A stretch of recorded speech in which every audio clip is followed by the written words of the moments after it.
August 21st, 2025, and we're coming to you live. Good morning. How's everybody doing? Good. Oh, Gio, I did not think you were making it today. There's no Starbucks charge came up on my thing. Oh, that's always my indicator on whether or not Gio is going to make it here and whether or not I've been charged for Starbucks within the past half hour. Right. And I have no Starbucks charge. So thank you to whoever paid for our drinks this morning. Hey, so do you ever pay for, not necessarily early in the morning, but you ever pay for the car behind you? No. God, no. So with Mike's card? Yeah. no, I was saying one time I was over here and behind me was a listener. Hello? One time I was over here and then behind me was a police officer that I paid for. And then the other day I was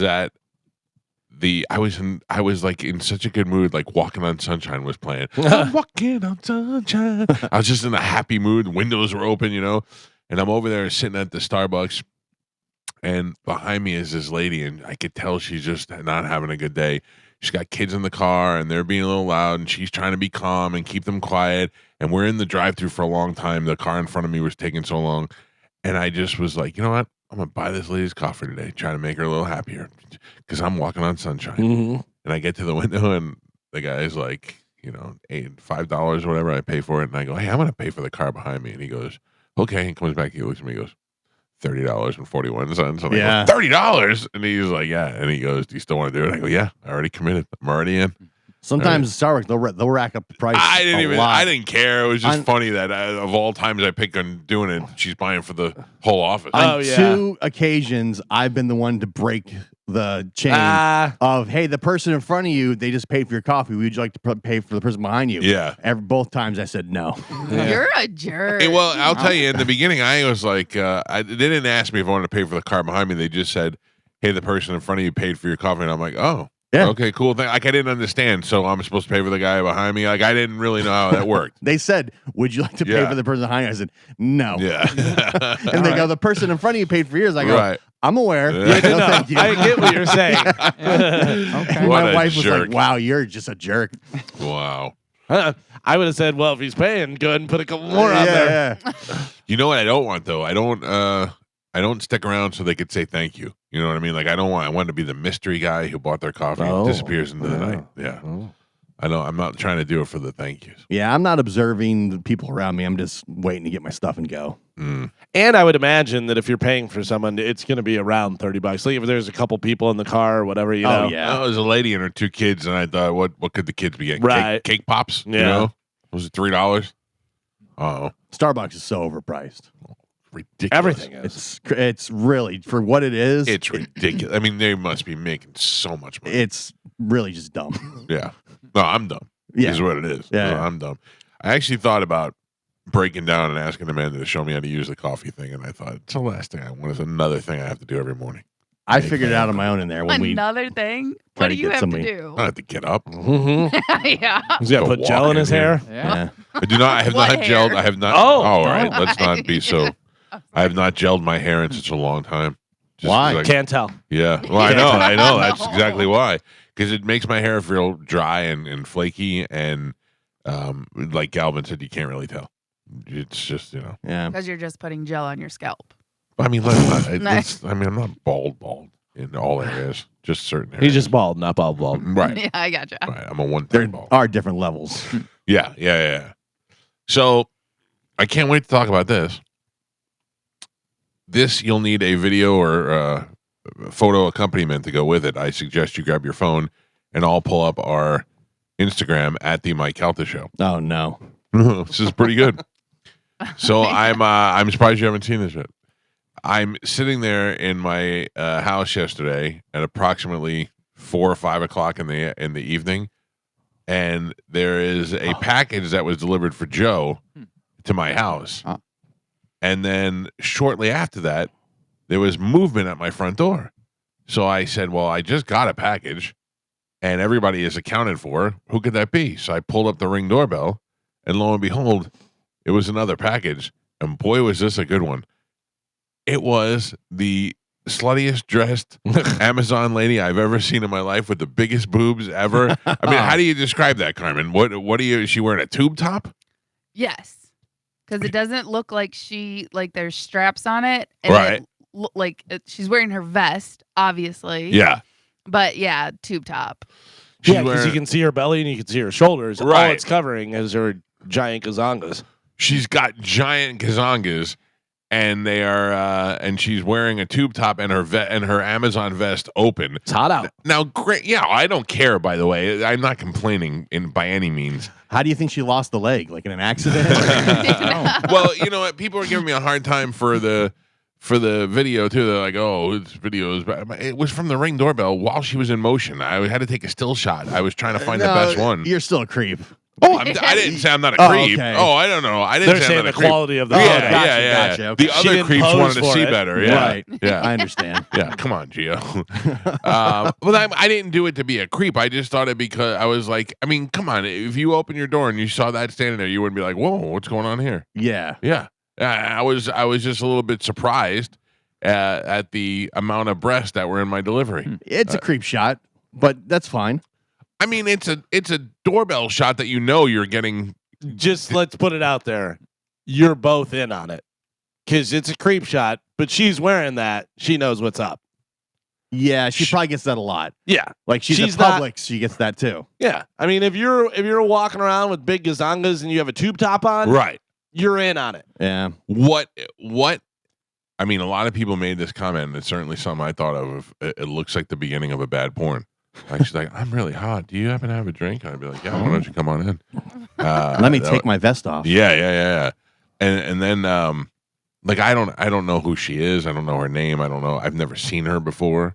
I don't know if I could request her to come back. Right. again. I was would going to like say, her it's to not come like back. it's your male person. It's not a Right. regular, it could be that's the only time she ever delivers to your house, or she could be delivering the next 3 packages. All I know is I ordered a lot of stuff in. Yeah. Just in the hopes. Is there, because like for Uber Eats or DoorDash or whatever, you see the person's name and stuff. According to the comments, there used to be a thing on Amazon where you can thank the Amazon driver with like a tip. Yeah. I would have given her $100 if Oh, I could have found her. Yeah. man. But she's got to come inside to get it. Yeah. I'm just going to lay it right here on my lap. Yeah, if she would have been like, hey, it's really hot. You mind if I just jump in your yeah. pool? Oh. Yeah. Yo, you want to take a shower or whatever you got to Yeah. do. Yeah. I don't know. I was sitting there. My wife was sitting next to me. I looked at the doorbell and I went, bombs. And my wife goes, "What?" I go, "You're not going to believe what just happened." And she said, "What?" I said, "The boobs on the Amazon." And she goes, "Oh, you're gross." I go, No, you got to see it. Yeah. You got to see this one. And I showed it to her. And So it's she was hot like, out there, man. "Oh, They're yeah, out there. I get it. I'm doing- not complaining They're about it. doing the Lord's work on the front lines. I do think that if I'm Amazon, I might have something to say about it. I don't care. But I would imagine that can't be. She's got her vest on. Yeah. That By the way, can't be in the guidelines. She looks official. I've seen Moose wear the same thing. Yeah. So, Same size as Gazonga. yeah. I was gonna say I don't know if they have like a dress code, right? I mean, listen, that's inappropriate to dress in most places, unless you're at the man. beach. Oh no. Oh, sorry, Karen. Listen to me. Maybe she's going to I'm- the gym afterwards. I'm the biggest supporter in this situation here. I'm all Her for tube it. top's the Doesn't- biggest supporter. Yeah.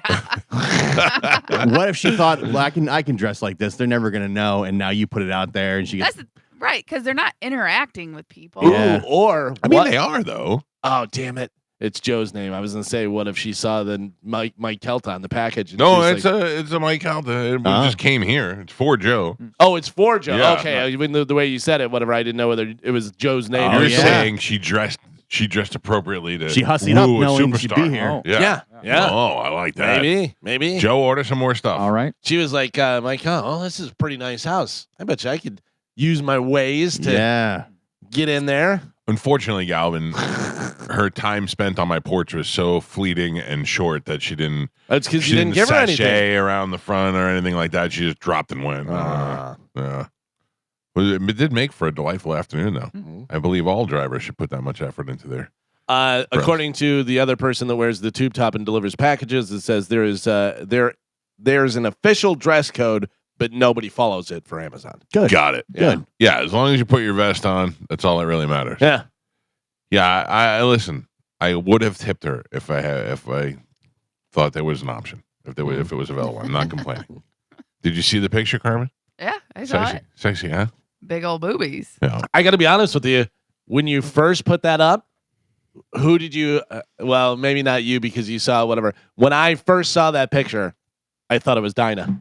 Oh no! I thought it was like a Yeah, picture of Dinah because yeah. it kind of looks like her. Yeah. And Dinah had big Big boobs. boobs, Little yeah. throwback Thursday. Yeah. Oh. People, mostly my age, do not get throwback. Thursday. No, very not hard for them to understand. comprehend. No. Yeah, If I it's put a wild. picture up with a celebrity, they assume that celebrity died. And then if I put a picture up from a long time ago, they accuse me of trying to use old pictures so I look better. I don't know what more to. Is the throwback Thursday still a thing? Yeah, when you do it. Because I don't see it as much as it used to. I mean, it's not as I don't think it's as Right. prevalent, whatever. But I I mean, have it's 18 years of this radio station alone. Oh, I get it. I'm Yeah, saying so I'm throwing up yeah. some old stuff that we've done before. and you're hashtagging it TBT. yeah, Like- but old people don't understand it. No. Every week I got somebody. You're just using old pictures because you had more hair. Oh, that's a good one. The amount of people that Carmen, I don't know how you deal with it. The amount of people that had something to say about that Amazon woman yesterday blow my mind. I put I said something to the effect that she was hot or whatever. Oh, is that what you consider hot? Yes, I'm not gay. There's a woman with large breasts at my front door. That's not something that happens every day. Very first comment. I Your mean- hot and my hot must be different. Yeah, and I wrote, yeah, I like girls, so we probably do have a different hot. Yeah, and it's always a guy who has the egg as his profile picture, Yeah. doesn't have anything posted, has 0 posts himself, or always like doesn't know how to use a camera and it's always blurry and Yeah. half of his shoulder, and it's like, ugh, you're gross. I don't know why I get so Okay, offended. I'm guys. not. They're not making fun of me necessarily, but for some reason it just bugs me that people are so judgmental. Comment properly on my post, or don't comment at all. I commented yesterday on a post that had like 800 likes before I went to bed, and a bunch of people yelling at me.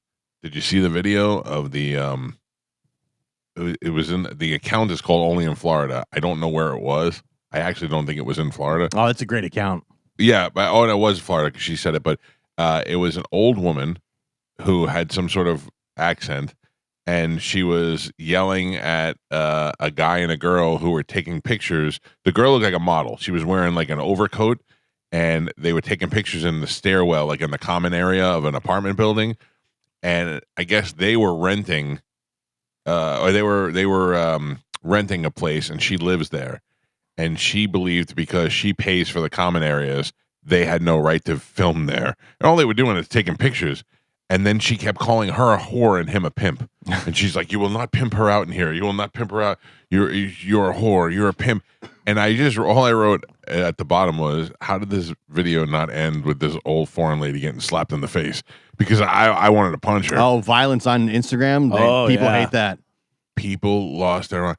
Because in Florida, the rule is, yeah, I know. I'm not going to hit old lady yeah. either. It's just a matter of putting out my frustration for the video. Yeah, violence never goes over well on those No, platforms. no. Even if you're kidding, they don't think you're They kidding. do not think you're No. kidding. Yeah. So, and like, especially because you can't tell sarcasm in text. Yeah, Even I if mean, you it wasn't put- being sarcastic necessarily, but I was being, I was not Yeah. being realistic. I bet a Right. lot of people flagged your comment.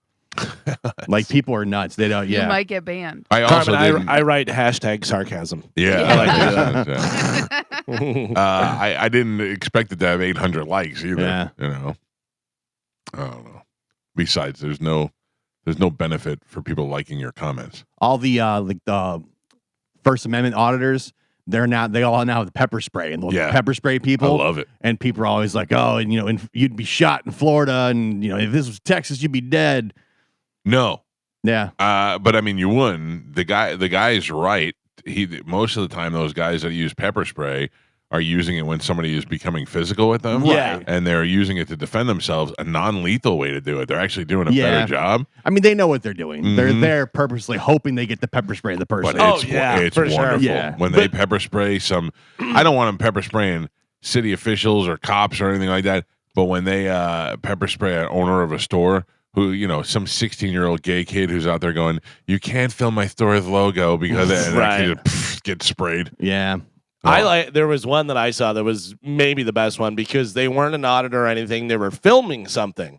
Like they were filming something on the side of the street, and this guy drove by and came back and goes, "Don't film me." Driving by, Right. and he like came walking up to him like all tough guy, and the guy goes, "Don't get in my space," whatever. And the guy came up and like grabbed him and he pepper sprayed him right in the face. And for the next 5 minutes, that guy was stumbling off the curb and doing all kinds. Yeah. It was so great. Yeah. I love it. I love it when the big clingy orange mist comes out. Big. Oh. Have you ever been pepper sprayed? No, but I've had mace in a room that I was in. That's what happened to me. Just that, we were all coughing for the next like 3 hours. It was Yeah. crazy. Yeah. Yeah, there was somebody sprayed the pepper spray in a building I was in, and I was 2 rooms away, and we were all dying. Yeah, I couldn't imagine straight in the face getting pepper sprayed. No. All right, 800-771-1025 are the phone numbers. We got a good show today. Forrest Shaw is going to be here. He's a funny comedian who has been on the show before, Yeah. as I found out yesterday. Is that right over there? On the program. I think that it was Forrest Shaw and Dave Williamson who I was doing a podcast with, and Dave was telling a story about a guy, a friend of his, who had spilled boiling water on himself and burned the skin off of his feet. And I looked at him and I go, I have to interrupt you for a second. I interrupted their podcast. And he goes, yeah. I go, what does that guy drive? And he's like, a Hummer. I go, that's the guy who bought my Hummer. Yeah, How weird was that we didn't know that we knew the guy in common, and he was just telling that story.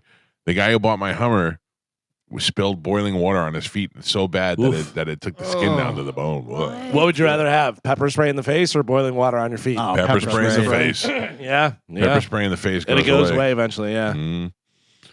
Carmen, last night I watched the show. 2 things to tell you. One thing is Snapchat gave me people I should add, friends that we have in common. Okay. I don't really know a lot of people on Snapchat. I have a lot of people on Snapchat, but I don't really know them. Who would my friends be? Right. Holly. Oh, really? Yeah. Tight.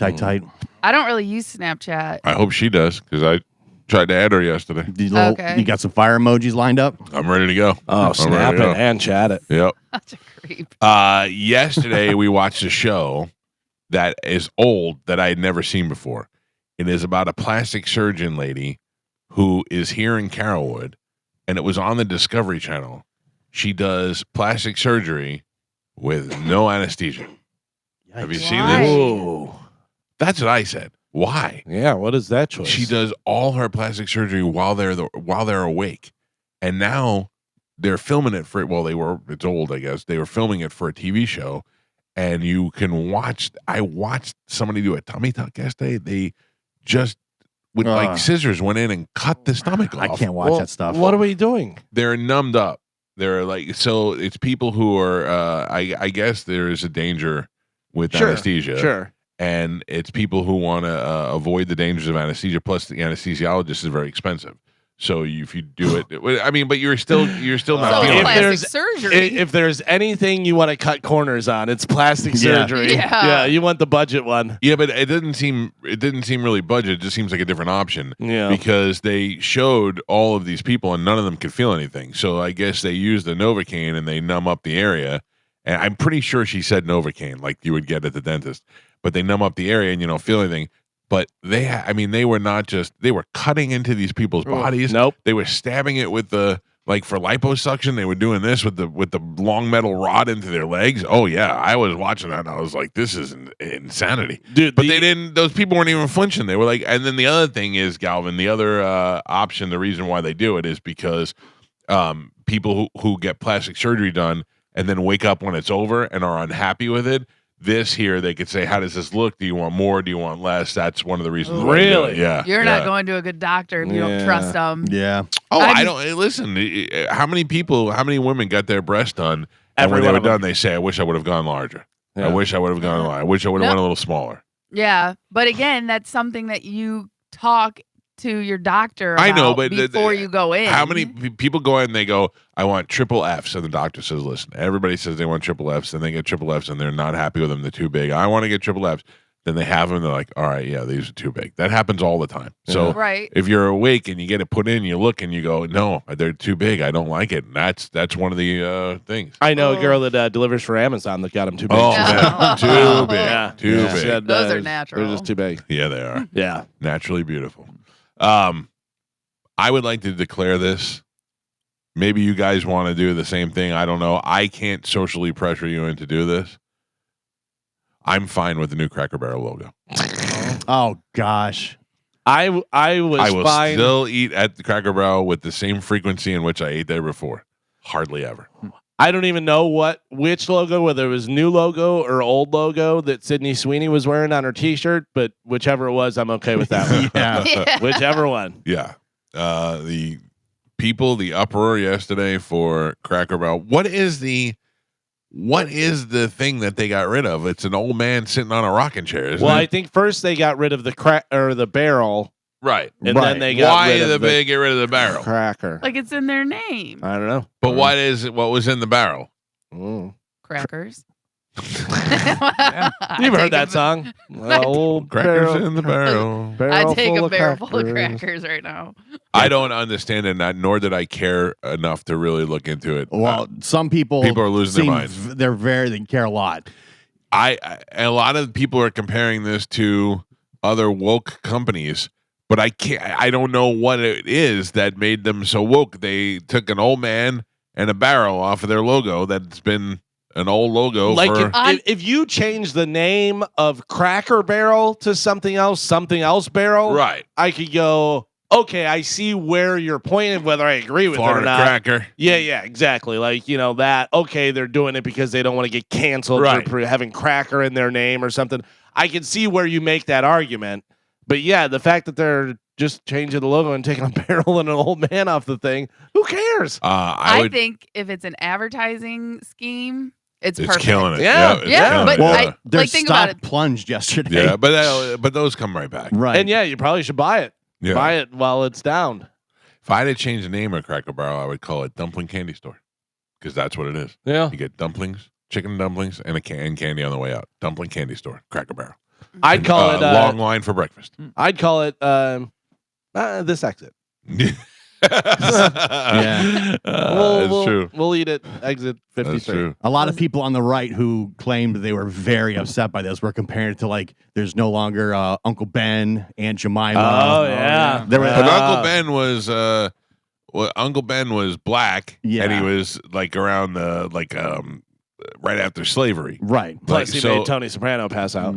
But what about Uncle Cracker? Uncle Cracker. I there don't you know. go. Put Uncle Cracker But on there. I Cracker's guess- a white guy. I Isn't it? guess because you're taking away white people. I don't know. Oh, I don't know is it? why they're upset. They're not really upset. It's recreational sure, outrage. yeah. Like Right. they act like they're upset, but they're not really upset. Nobody could be that ignorant. I think some people use it just for their platform. Now It they're gets taking up the away algorithm. Cracker Barrel Yeah. from us. But what did they take away? I don't really understand. Really, if you could still go there and get chicken and dumplings and candy, then you can call it whatever you want. Huh. Call it Fred's Highway Stop. It wouldn't matter to me. I don't get it. Years from now, I could just see them changing the Buc-ee's logo and people losing their mind. I would lose my mind for that. Losing your mind. I mean, that would be ridiculous. That would deserve some Well, outrage. you don't know. By the time that the years go on and we get older and beavers come into play, Are you mad that it's called Burger King and we don't have a king here in the United States? Yes. Whoa. Why isn't it Burger President? Why is it Burger Queen? Stand Yeah. up for your ladies. Oh yeah. How They about should that? remove the king, just burger. Yeah. Why is it McDonald's? Why does he have to be Irish? Yeah. People are idiots. People are idiots. We should get Cracker Barrel to show support. Yeah, I'm down with that. I'm just saying. Dumplings and candy. Oh, biscuits and gravy, their chicken fried steak. Basically, anything they put their gravy on is delicious. Yeah, And you can their put it on a tire. Yeah, and their biscuits. By the way, we got pizza last night. Oh. Wow. no. Did not That's eat any going well. pizza. Oh. Did not eat any pizza. I did good. I went through the whole week. Ate a yogurt last night. Yeah. It's just boring. I'm not that hungry. I just want to eat. Speaking of boring, yeah, I just signed up for one of the meal delivery things, whatever. I'm just doing that. I'm done trying to figure out what I want to eat, do anything. I have this now, and then I just eat that. We signed up for meal delivery before the cruise. But it's not. You don't make anything. You just heat it up. We signed up for the one that you make Right. before the cruise. So what was that? 3 weeks ago, including the cruise, 4 weeks maybe. Something like that. Yeah. We've had one meal. Oh, really? Yeah, they're all just sitting in my refrigerator, rotting. My Yeah. wife's giving them to my in-laws. Yeah. And then yesterday, my wife was like, I'm going to make those meals for dinner. I went, oh, God. And she comes inside and she goes, you'll be very happy. I go, why? She goes, they did not send me the instructions on how to do it. I go, we could Google it. And she goes, I know, but we could also order pizza. I said, Yeah. Now we're talking. See, Now we're that's talking. that's what I don't want is any more work, anything like I can make stuff. Yesterday, I got some turkey sausage and threw it in the air fryer and had some new potatoes, and I did that. Okay, fine, whatever. But I would rather just 2 minutes. Yeah. 2 minutes, Done. and also then I'm not going Uber Eats, and spending all that. One delivery from Uber Eats pays for the entire week of what I would give for the meal delivery. I don't know why we still have to have the fight every night of what do you want to eat? I'm the one who's on a diet. You go where you want to go, and I'll find something I can eat there. If you ask me, I have no interest. I can't get anything good, so it doesn't matter. I got to get the crappiest thing on the menu from wherever you order from. So why are you asking me? Yeah. You order, you pick the place. I see so many memes that say marriage is just picking somebody that for the rest of your life you'll say, any thoughts on dinner too? Yeah. I thought that is the most real thing. And sending each other memes while you're sitting next to each other on the sofa. Yep, that also is true. Oh, anyway, all right. Nobody has any plans for the weekend. Huh? I'm dying to do something this weekend. There's nothing going on. Listen, game 1, Chamberlain versus Brandon tonight. Oh, yeah. Boy. Gio's very excited. If you want to come, it's in Brandon though. So No, that's it. I was gonna come, but forgot. yeah, Too I far. figured. I know. Yeah, no, I stick to the home games. Yeah, I get it. Even if it was on TV, I don't know if I'd watch it. If they were playing in my backyard, I don't know whether I'd watch it. Yeah. Some of the games do stream online. Maybe they really? Yeah. Yeah. Not this one. Good for Chad though. Good for both my Good luck. friends who are coaches. Yeah, good luck to you Yes. guys. Very excited. My wife said, do you want to go see that weapons movie? And I kind of don't. I kind of just want one of you guys to tell me what it's about so that I can go, oh, okay, no, I'm not going. Then she sent me some horrible comedian yesterday and she said, do you want to go see this guy? And I went, no. He's just a guy who does characters on Instagram and now he thinks he's a comedian. I'm not going to that show. And then she said, I told you 2 things we could do this weekend. You rejected both of them. And I go, yeah, because they were terrible ideas. Yeah. She goes, what do you want to do? I go, you know what I want to do. And she's like, we're not going back to the casino. Nah. Because that's what I want to do. Yeah. Well, Disney was in the mix for a minute, wasn't it? Yeah, Disney was in the mix, but we had complications with the kids' schedules. And also it's a gazillion dollars to do a thing we don't even really want to do. To go Did you to, sell the condo or no? No. Hang out over That's there. what I said. The problem with the condo is we can't take the dogs.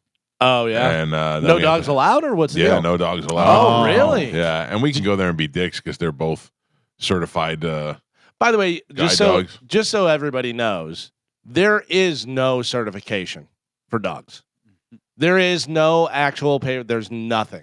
There is nothing. Well, that's not true. 100%. There's nothing. So There's But I no think, like, the government plane- agency that does any of that stuff whatsoever. no, that can't be true because we telling had to pay. We had to pay for something. Right. You got scammed. No. It was not a scam. It was not a scam, and it was not a lot of money. But it was to file the paperwork because in order to be, it had to do something in order to be certified as a guide dog. Okay. Because if you go on a plane or something, you have to show. Yeah, but some type here's- of proof yeah, that and it's but we had registered or whatever. Yeah, for a federal thing, yes. For something federal like that, whatever, but not for. No, but that's the case because if a dog is considered a guide dog, we had to do this through a lawyer. If a dog is considered a guide dog, it is illegal for them to ask you. Came from the lawyer. It's illegal for them to ask you what the guide dog is for, and because there was a guy in the building who was the one who told us about it who had a dog.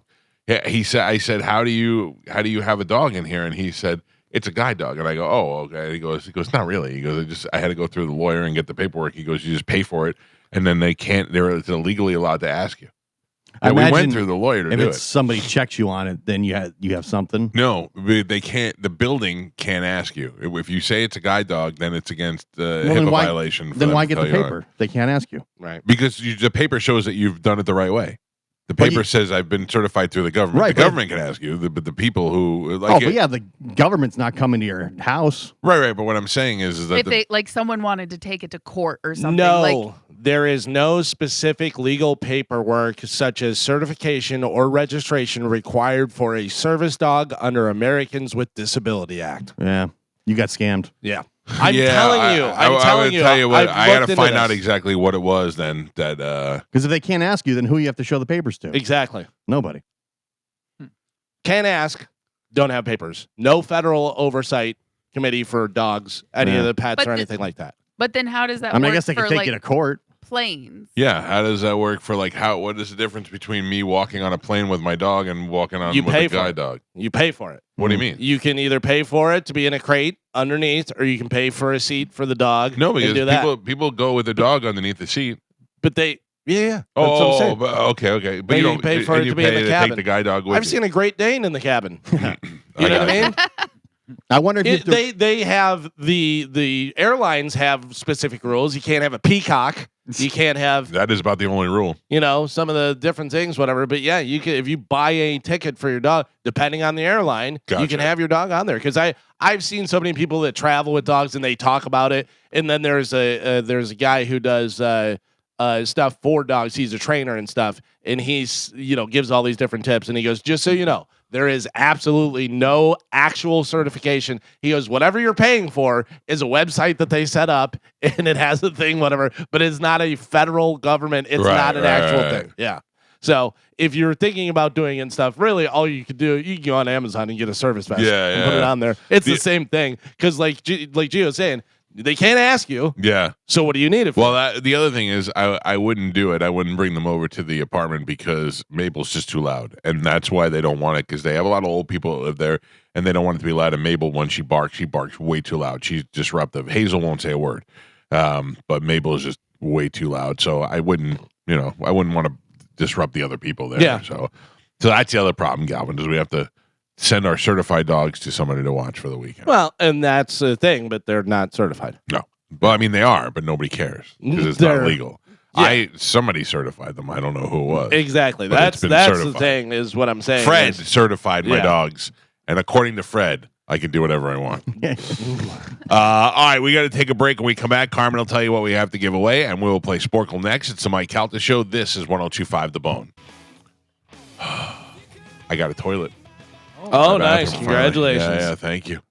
Thank you very much. you still going to use the bidet? No, I like the new toilet a lot. I Yeah? like it. Yeah. You give it a test run yesterday? It is not a permanent toilet because it is too small for the area that it's in, but it's going to stay there for now until we redo the bathroom. All right. So at least we have something to pee pee in that is not the bidet. Mm. So thank you very much. I feel like in the middle of the night when you have to walk all the way down the hall, it's like sleeping upstairs and having to go oh, downstairs. yeah. To pee. When you got to go from the left wing of the Oh, estate my to the God. right, Oh, yeah. that's, maybe I mean, take, we a golf, need a cart. or take a golf something. cart next Yeah, time yeah, to use the yeah. bathroom. By the way, we had a means of transportation in this home that has disappeared, and I don't know where it is. And the rate my children leave their things outside, I can only assume that was it. We had that thing that it looked like a Y, and you stand on it, and you just kind of wiggle your butt and Oh, moves yeah. between the middle. Yeah. And then one day it just disappeared. Mm. I don't know where it is, but I'm kind of glad it's gone. Oh, yeah. Those are fun. They were fun, Yeah. and we used to drive it from one room to the other, just riding around the house. And then one day it just got thrown out. I think it got in the mix of stuff that was to go and it shouldn't be, and it's gone.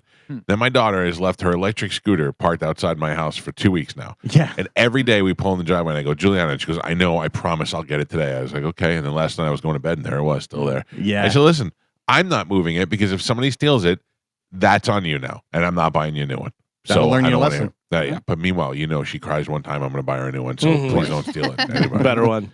Is anybody watching Hard Knocks? The Bills? Yeah, I watched a little bit of it. Did you see the one dude with the scooter? Yeah. He So got the they're wrong at training camp, but they all have the scooters and stuff, and they're all scooting around and everything. And the one guy got like a child small. He had this little tiny scooter, and he was like did I get the wrong size? And Yeah. he's trying to go, and then I guess the company sent him a new one. Smart, sent him a new one, and so then he had it. He's like, oh yeah, this is where it's He's at. like, I don't know. I just ordered it off Amazon. I thought it's the same thing everybody else got. When I pick up Juliana from school, they let the kids who walk home and who scooter home leave, and I see them all. Man, some of those kids have some fat wheel scooters. Yeah. And some of those one wheels that they have, and those kids are hauling ass getting out of there. Those are fun until you fall off and break your elbow. I understand. Well, there's an age limit. Carmen, what do we have to give away today? Okay, so we have a bunch of stuff. We have tickets for Rascal Flatts, Uh-huh. Collective Soul, Okay. Cage the Elephant, Okay. Australian Pink Floyd, Right. and Little Big Town. Which one would you want to see the least out of all of that? Ooh, the least? Yeah, because in my mind, I was thinking it was Australian Pink Floyd, but then I thought, at least I know those songs. I don't want to go see Right. Cage the Elephant. Oh, I'd say Australian Pink Floyd the least. And then, yeah. Right? But I know Cage the Elephant songs, so that's one that I would enjoy. Pink Floyd songs, no thank you. I finally saw a concert that I may want to go to. Oh, what's coming? October 14th at the Hard Rock. Big and Rich are coming. Oh, really? I haven't seen those guys in a long time. I Have wouldn't they mind going even to check been that out. touring at all? I don't know. I think they're so goddamn rich now that they just go out and do one. This is a charity event that they're And like doing. you see, Rich out there doing stuff. I haven't seen Big for a while. Well, or no? Yeah, Yeah, Kenny, that's right, They write so much for other people that they're probably just enjoying the being rich from the publishing. No, that'll be cool. Yeah, that'd be a good show. Yeah. All right, let's give that stuff away right now. With a little. Oh, by the way, Galvin going for 3 in a row, is he? That is correct. Oh, okay. Let's give it away with a little bit of Sporkle. Here we go.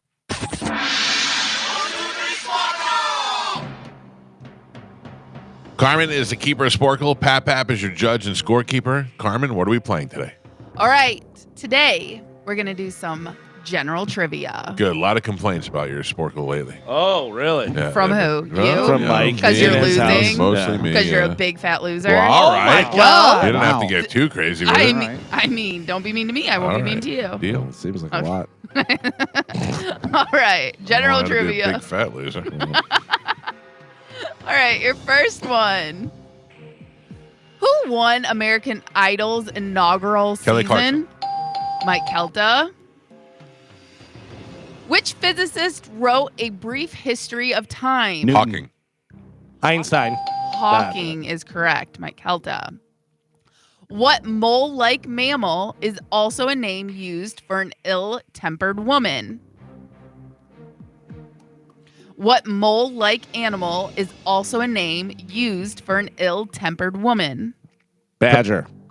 Prairie dog. And bitch was such a prairie dog. Skank Horde. True. Ah. What is the working language of Mali? English. Who's Molly? What is the working language of Mali? French. We. What duo wrote musicals such as Rogers and Oklahoma? Hammerstein. Wait, what'd you say? Rogers and Hammerstein. Yes. I almost correct. said Woodward and Bernstein. But I meant Different duo. Rogers and I was going to say Hall Notes. Yeah. Mike got that point. Your next one. What does capita in per capita literally translate to? Area? Capital. What does capita in per capita literally translate to? Money. Heads. Oh. Yeah. What country borders Ukraine to the east? Russia. Geo. The line "Yo ho ho" and a Pirates bottle of the of Caribbean. rum Oh. was first used in which Robert Peter Pan. Louis Stevenson novel? I know this. The line "Yo ho ho" Robinson Crusoe. Treasure Island. Treasure Island is No what I point. was looking No for. point. Damn it. No point. Learn that in Disney. Disney. You Yeah. missed the Disney question. Pap, we're halfway there. All right, Galvin not on the board yet. Gio has a single point, and Michael is your leader right now. He's winning by 2 with 3. Hey. All right, we're doing some general trivia. Your next one. The largest manta ray sanctuary in the world is located Australia. in which country? Damn it. United States.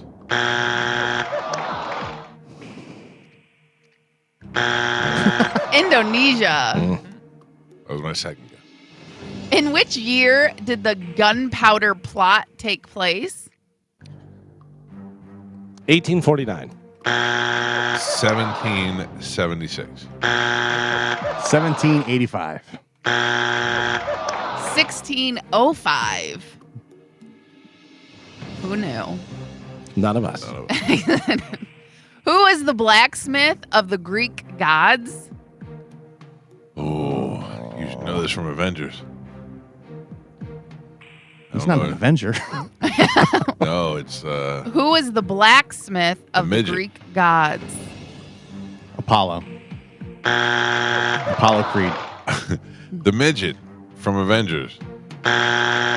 Hephaestus? Hephaestus? I don't know what you're talking about. The midget. I know you Keep said saying Who's the the midget. midget? What's Peter his name? Dinklage? Peter Dinklage. he's an Avenger? He played the blacksmith that made Thor's new hammer. Remember? They had to go get the new hammer from him. I don't know. Did you not see Avengers? I'm the one that I slept through did see see Avengers. Remember Are that you sure you saw Is- it? Peter Dinklage is in it.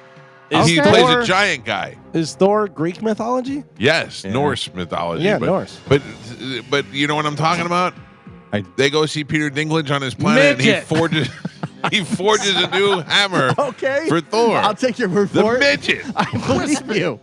I'll By take the way, your word for I it. said, is that Greek mythology? And he said, yeah, Norse. Same thing. They're all It's not at same all. thing, just different names. I don't recall the Literally, midget, but I believe completely you. different. All right, all right. You should Next. lose a point for that. Yeah, no point. Midget. No point. Your next one. What is the sixth element on the periodic table? Oh man. Lead. Salt. Copper. Carbon. That's what I meant to say. What is the only consecutive pair of prime numbers? I need both of them. What is the only consecutive pair of prime numbers? 6 and 5. 2 and 3. Vermilion is a shade of which color? Purple. Yellow. Red. Red. Oh. Galvin. Look who woke up. The midget. Red midget. Skittles candies were first introduced in which decade? 80s. 70s. 70s. Galvin. It's a comeback hit over there. Since its discovery, which planet has only orbited the sun once? Uranus. Pluto. Neptune is what I was looking for. And Pat, Oh no. we're on the last 3. Gio has a single point on the board. Galvin has 2, and Michael is your leader by 1. He's winning with 3. All right, we're doing general trivia. Last 3, here we go. Which river acts as the divide between Nile. Texas and Damn it. Mexico? Mississippi. What? Oh. Which river acts as the divide Oh, I know this. between Texas Yeah. and Mexico? Yeah, I know this too. I know it. I'm sending it to you so Galvin doesn't get 3 in a row. It's Rio Grande. Rio Grande, no point. You- Which chess piece resembles Pawn. the head of a horse? Night. Galvin? Damn it. Oh, What's the come on. score? We tied up. Oh, 3-3. Gio's out. Gio's out. Wait, how many does Gio have? Gio has 1 point. Okay, so he cannot tie. You're right. I, I So can't we're- tie. No, you cannot. Midget. This is the last one? Come on, Last come on, one. Come on, All right. come on. Between Mike and Galvin. Come on, Mike. Which actor is known for playing characters such as Han Solo Ford. in Indiana Jones? No rule. No rule. Damn it. Streak Slayer. Man. That was close. Your final score, Gio with 1 single point on the board, Galvin with 3, and Michael is your triumphant champion today. He won with 4. The midget makes the new Oh my hammer God. from Thor. Let it go. I believe you. Yeah. I just don't recall that part. You don't remember the giant midget? No. Say it again. Yeah. No, but I mean, like, I can't remember that. I can't realize it. Did you I just can't say you don't understand. remember the giant midget? Yes, because he's a giant in the movie. I think so. He's Yeah. a midget in real life, but in the movie they make him a giant. In Norse mythology, Thor's hammer was forged by the dwarf brothers, Eitri and Broker. In the Marvel Cinematic Universe, the character, the King of the Dwarves, also forges Thor's weapon, though his appearance Yeah. in Avengers Infinity War was as a gigantic being, not a small statured dwarf. Maybe that's why I'm not remembering Yeah, it. he was big. Yeah. I He's a agree midget. with you and believe you. I just don't He was remember a that. big midget. I don't remember that part. Midget! I don't remember that Big part. midget. I'm Big sorry midget. I don't remember that part, Don't but I forget. believe you. Don't forget about it. Mike Calta Show, good morning. Who's this? Ray, Ray? speaking. How you doing, sir? Great. You are the winner. I'm going to put you on hold. Carmen's going to grab you during the break, and you'll have your choice of tickets. I feel like you're an Australian Pink Floyd kind of guy. I like everything. I'm just happy I won anything. All right. Well, I'm happy for you, Ray. You take whatever you want. I'll put you on hold. Carmen, that's Ray. He's on line 7. Got it. All right. Galvin, what do we have coming up in news? Coming up in news today, my computer is really spazzing out here. Cut the cake, quit and die, and what's your zodiac sign? Galvin as your news. We'll take a quick break, and we'll come back and do that next. It's the Mike Calta Show. This is 102.5 The Bone. Boobs on a delivery driver or postal worker or UPS driver like I did yesterday on my Ring doorbell camera. It's pretty phenomenal, and it's at the Mike Calta Show on Instagram, or if you're a Facebook user, it's on the show Facebook page. You can go check it out there. I am sure that there are people that are listening right now that this has actually happened to, but it's wild. How many guys or girls have banged a delivery driver? It would seem easier. Like, listen, ladies, we're disgusting species. 100%. Yeah, I girl would could say just be like, 99% of the time, a girl would say, "Do you want to bang?" We'd go, "Yep." right, yeah. Girls, if this large-breasted woman that was out my front door, if I opened the door and was like, "What's up?" She'd be like, "Gross." Right, Leave, yeah. You know what I mean? But even if we're like gross, we're still like, "What's up?" What's up? I'm working. Yeah. That's what's up. Yeah. Leave me alone. Yeah, but I'm sure that there has been if it's a girl that answers the door and she wants it, then it's happening. A guy, you're putting in a lot of work. I mean, you must have some sort of game, something, whatever, to be able to do that. Or the girl's just, Slut. But I would also imagine that there's more guy delivery drivers. Sure. Yeah. No one has ever propositioned Moose.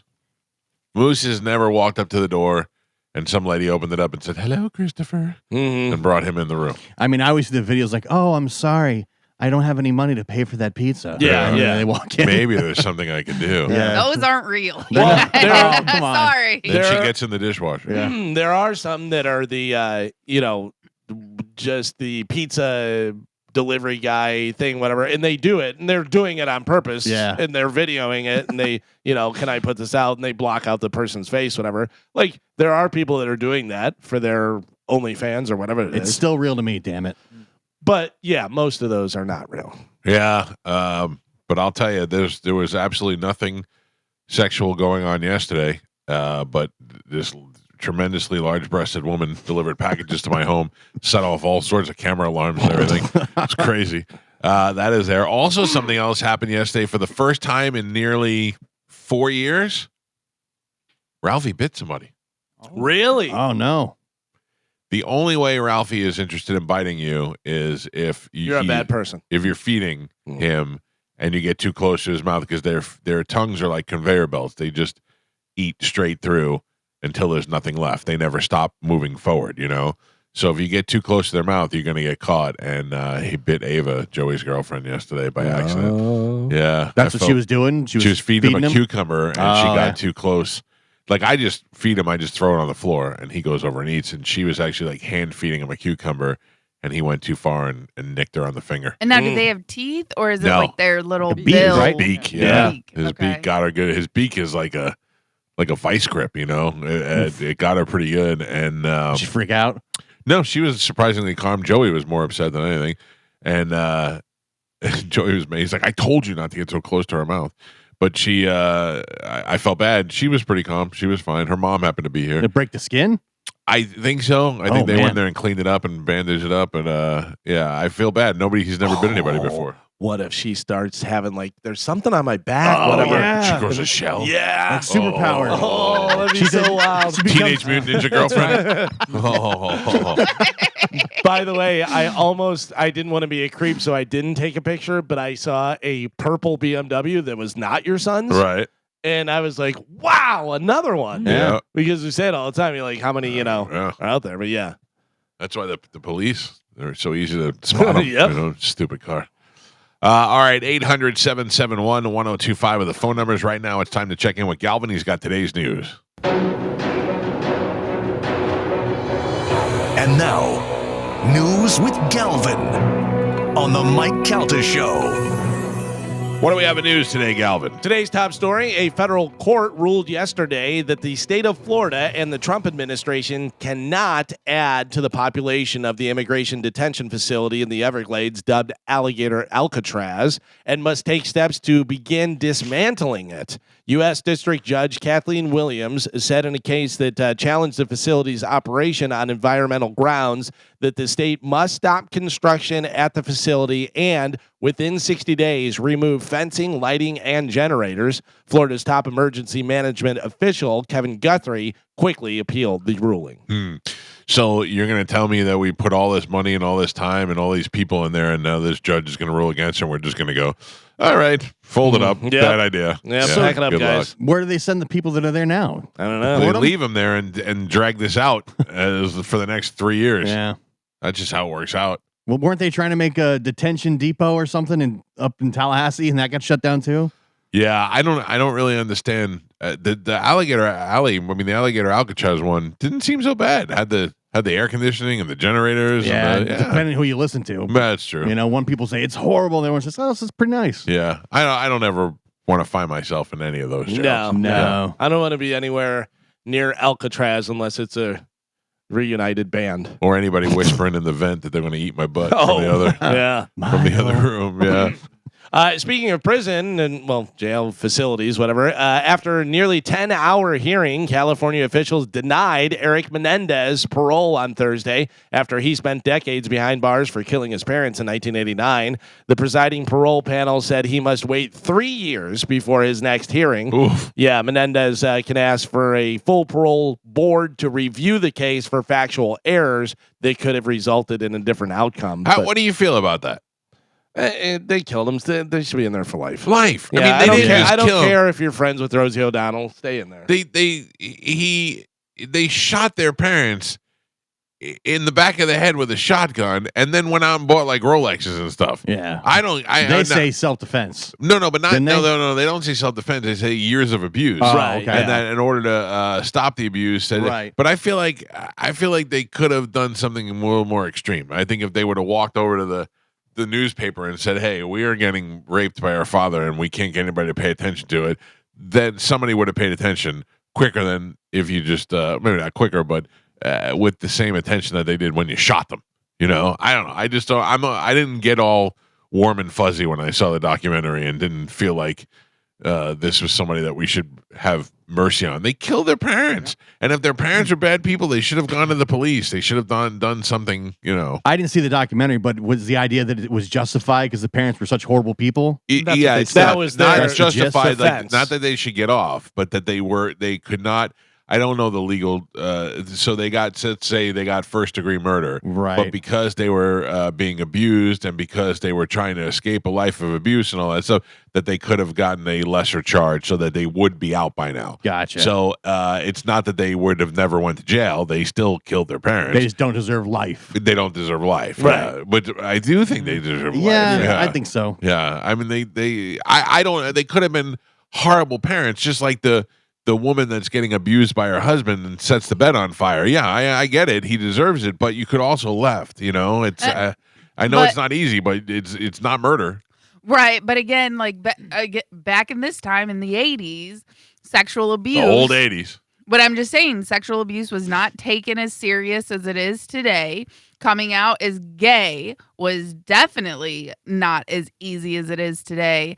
And one of the things that was in the Netflix show that they made, so again, who knows how real this is, their dad would sit in on their therapy sessions, so they couldn't admit to anything to anybody. So he was very manipulative. Oh, he was a bad person. He was definitely a horrible person. And who knows how true that one is as well. You know what I mean? Like, there's no evidence. But again, like the way the Netflix show portrays it, it was not as simple as it is today to come out and say someone's sexually abusing me. Either no one would believe you, they would laugh at you. But it's also not easy to grab a shotgun and kill your parents. You made one decision, and they should have made the decision to go to the police or to go to somebody they trust before they shot and killed their parents. Agreed. I agree with you, but there is a lot of times, like especially like a woman who's being abused by her husband and this and that. A lot of times, if they do go to the police, there is situations where there's nothing we can do They don't unless leave you them. can And it prove makes it worse. Yeah, Right, you but- can prove something, and then exactly. That's then they're why like, I you said- went to the police on me. If you would have gone to a media outlet or something, look, I get it, but the option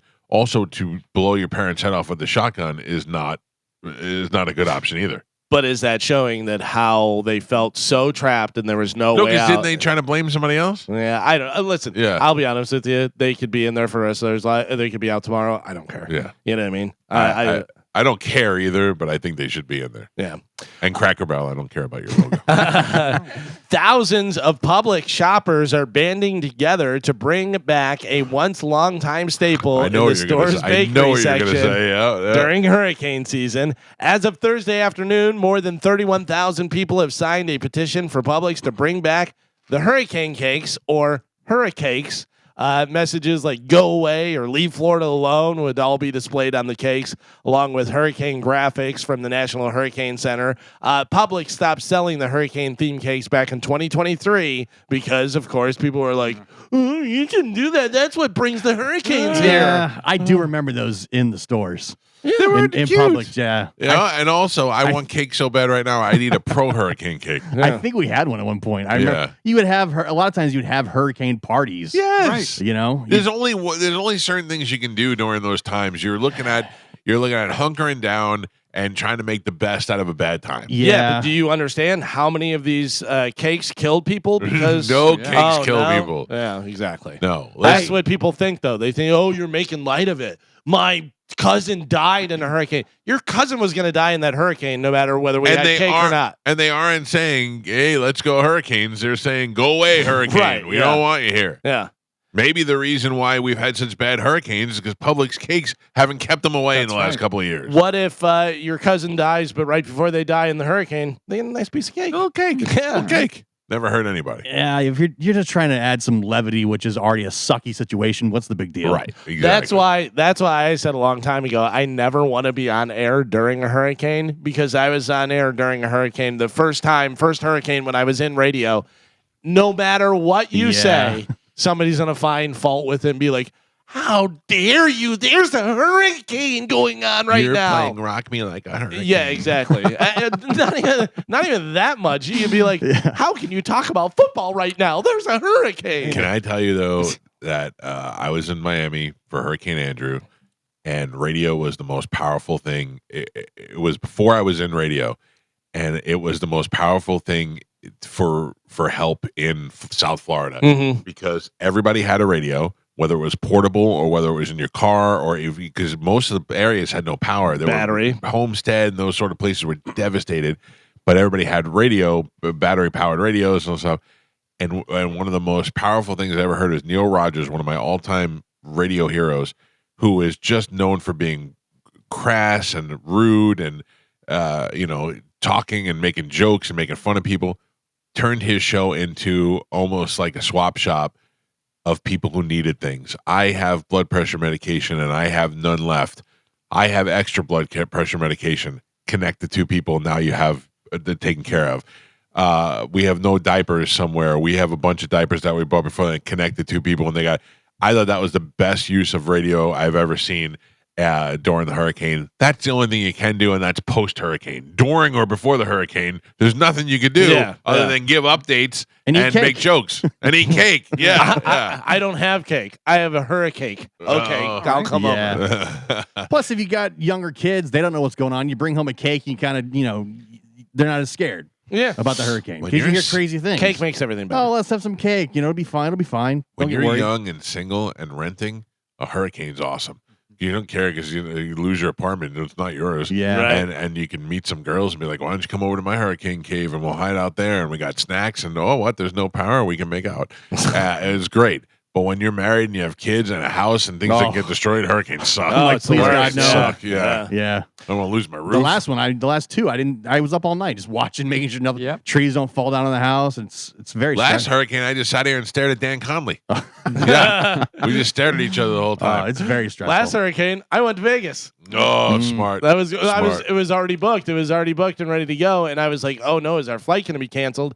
And it was pushed back, but then we wound up going. And there was really nothing we could do. It was just like, all right, well, we're going. See ya. Yeah. Florida was named the second most fun state in America for 2025, according to Wallet Hub. Florida led the country in the number of restaurants, amusement parks, arcades, and music festivals per capita or per head. Wallet Hub compared the 50 states with 26 key indicators of a fun time that wouldn't cost much. Florida was fourth most attractions per capita, the seventh best variety of arts and entertainment and recreation and establishments. Florida is also 12th best weather overall for most of the places. Let's see. According to Wallet Hub, Floridians spend nearly $2,300 per year on recreation expenses. California was ranked number one for the most fun states in America, while West Virginia was ranked 50th. California's pretty fun. I know they're in a crappy state right now, but California's got a lot of things to do between the amusement parks and the attractions. You also have a tremendous amount of natural things to see there, whether it be the redwoods or the water, the beaches. Yeah, I mean they got a tremendous amount of things to do there. Florida's a great place to live. I mean, the best thing my mother ever did is to move us here. And I loved New York and I loved having that experience growing up there, but I love living in Florida. I can tell you when I win the Powerball, the $700 million, I'll probably build another house here in Florida. In Florida, you're gonna stay. Yeah. That's this weekend? That's this weekend. Okay, good. All right, good. I hope you do win, Galvin. I hope I do too. I hope you do. And I'm gonna play. Yes. I'll probably do it wrong, but I'm going to play, and I certainly will take care of all of you if I win. I'm excited for you guys. I think it's going to be great. Oh, I can't wait, Joe, you're getting less. Can't You're wait. getting less now. Less than we thought before. I'm going to ruin your life. Congratulations. Even more than it is now. Yep. You'll never. I'm going to pay a guy, and if you ever get cake, he's going to slap it out of your hand. I'm going to buy the houses in your neighborhood around you and make them nice and keep yours the same with no pool. I've done nothing but wish you guys well and say you're being sarcastic. You're going to win. I'm trying to I'm going to buy a suite at the Bucks game and at the FSU game, and you're not going to be about please don't do that. I'm going to put pools in every one of your neighbors' houses and not yours. In a new poll, 47% of Americans claim they have never ever done anything they consider evil. Oh, have you ever done anything evil? 100%. Yeah. Oh yeah. Like I said this morning, I cut off the Starbucks line. You want to pay the person in front of you paid? Would you like to pay behind you? Nope. That's not evil. That's pretty evil. It was up to like 12 cars. The guy told me. That's just being a jerk. That's not. I don't think that's evil. I've done evil. 10% say they have, but only once, and another 18% say they have more than once. I've done evil, but I would say my evil is always for a good reason. Okay. Yeah, like I've never For been Like like you're an Avenger. Yeah. No. For me, midget. Connor. For me. right. Like I'm saying, So like that's not good. I've never went and pushed an old lady down. You know what I mean? Like That's I've never evil. done right. That's evil. But I've I may have pushed an old man because he hit an old lady. You know what I'm saying? Like something like no, I'm making that up. I'm just saying like something because of something. Right? Yeah, I don't know whether that's considered evil though. So evil is defined as profoundly immoral and wicked. Oh, I've definitely done immoral stuff. Profoundly? Profoundly. Yeah. I'm trying to think. My Amazon driver. I don't know if I've really. I done don't think I anything evil. have. Yeah. I don't think people would agree with me, but Carmen, I know for a fact that you've done profound immoral things. Thank you. Well, it depends on what. Are we off the air? I mean, Oh, I I just, got real quiet for a Yeah. second. well, you just didn't say it. You just okay. Yeah, I'm not going to put all your business out there. Like but dirty stuff? No, not necessarily. Like sex? Immoral. Well, yeah. Yeah. Morals are somewhat subjective. Right, but I mean, we have a general idea of what we consider Like, morally acceptable. Your and moral morally, standards might be different than Carmen's. for sure. But Yeah. but I think the moral standards for an average society are status quo. You get an idea of where you're at. Most people would go by the commandments. Yeah. Would be, what Okay, they're so kind of really have you covet killed? thy neighbor, kill. Have you killed? Have I killed? No, I Well, haven't. you have. No. You've killed bugs before. It doesn't say thou shalt not kill a fellow man. It says thou okay. shalt not kill. Yeah. Have you stolen before? Yeah. Yeah. Have you coveted thy neighbor's wife? Yeah. Oh, No, I never have anybody next to No. me that's good. You were always talking about Loretta. Loretta. No, Pete's wife. Oh, I'm kidding. The midget. The midget. Oh. No. Have you ever coveted your neighbor's goods? You never looked at somebody's son and said, "Man, I would like." Joe just stole your neighbor's trash can yesterday. Yeah, you did. No, But we gave it back. We gave it back. That's right. We gave it back. Thank you. You honor your mother and father. I'll give you that. You definitely do not keep the holy day Sabbath, the Sabbath day holy. Black Well, Sabbath. black. You worship Satan. Yeah. On top of that, I don't know whether I worship. well, you I'm do cool with acknowledge, them. and yeah, right. But the We all right. commandment number 1 is, "I am the Lord your God. You shall have no other gods beside me." Nah. And You you're are evil. evil. Yeah, you're immoral. Have you? Oh, I didn't say I wasn't. No, I know. oh, What, Joe? have you? Did you bear false witness against your brother? That's also a commandment. Yeah, I never really understood that one. No. That's if you lie about somebody behind their back. Oh, yeah, I've done that. Not behind his back, but like we've lied about. Tim did it. I didn't do it. You know what I mean? Yeah, He did, yeah. Oh, one of the worst, man. This was one of the worst things. My oldest brother, Tom, whenever we were younger, something happened. I forget what it was, but my dad put us all on the stairs and he goes, "Listen, sit here, figure it out. When I come back, tell me who did it, and they're getting punished, whatever." And so I was, 4 years old or something, whatever. And my brother Tom goes, "When Dad comes back, you tell him you're guilty so you don't get in trouble." This and that. And I go, "Okay." And so he goes, "Who did it?" Blah, blah, blah. And I go, "I'm guilty." Whack! I said I was guilty. I don't know. So dumb. I thought it would be something like, "Who stole the car?" And you're like, "I did it. I'm guilty. I'm 4." Yeah. Well, all right. 47% of Americans say they've never done anything Well, they're a bunch of liars. that they consider evil. They consider evil. Liars. A woman in Milwaukee is facing a felony charge after allegedly causing around $10,000 in damages to a DoorDash driver's vehicle over a failed chicken wing order. I get it. You really want your wings. I get it. People say that these stories come out and they go, a woman beat up her driver over, chicken wing order. But then you find out that it was not, the chicken wings were the food that were ordered. But the truth is that they got in some sort of argument over something and it didn't have anything to do with the chicken wings. Yeah. It's just, it's a way to make it sensational. Yeah. But most people who deal with Uber Eats and those sort of things are siding with the customer. I got to tell you, I have not had really too many problems with delivery. Lately, it's been good. There was the one time the guy was on a bike Yeah. and he was like, it was like a 10-mile ride. And I go, there's no way he's bike. getting here in the time that you're allowed. Well, if he doesn't, then what? And I go, if he doesn't, my food's going to be cold. It's going to be 2 hours later. I'm hungry. I want the food now. Like, how are you letting people on a bike do stuff? I get it if you're downtown. Right. And it's or all like a within college town Well, or something. Joe, didn't you have a bike delivering ice ice cream? cream? I did. Joe got so mad he sent a picture of his crank to the Uber Eats people. That's not exactly true, but somewhat. Show me the melted ice cream. That's not melted ice cream. Yeah, no, I was furious. That was ridiculous. How are you gonna deliver ice cream on a bicycle? My favorite That's is pretty wild. when Uber, when you tell them, I didn't get this, I ordered this, and they go, "Can you send us a picture of the item I didn't get?" Right, Sure. yeah. I just take a picture of my empty counter and I send it back to them. I go, "It never made it here." Yeah, that's wild. So dumb. In a poll, 71% of Americans admit to skipping, rescheduling, or turning down plans so that they can watch football. Oh, yeah. Yeah, all the for time. sure. Dude, I know somebody that got engaged and they wouldn't get married during football season because it would land on That's a good person. person. That is a good person. Yeah. hilarious. I got in a huge fight with my wife because this last Christmas I didn't want to go to my in-laws because the Steelers were playing on Christmas.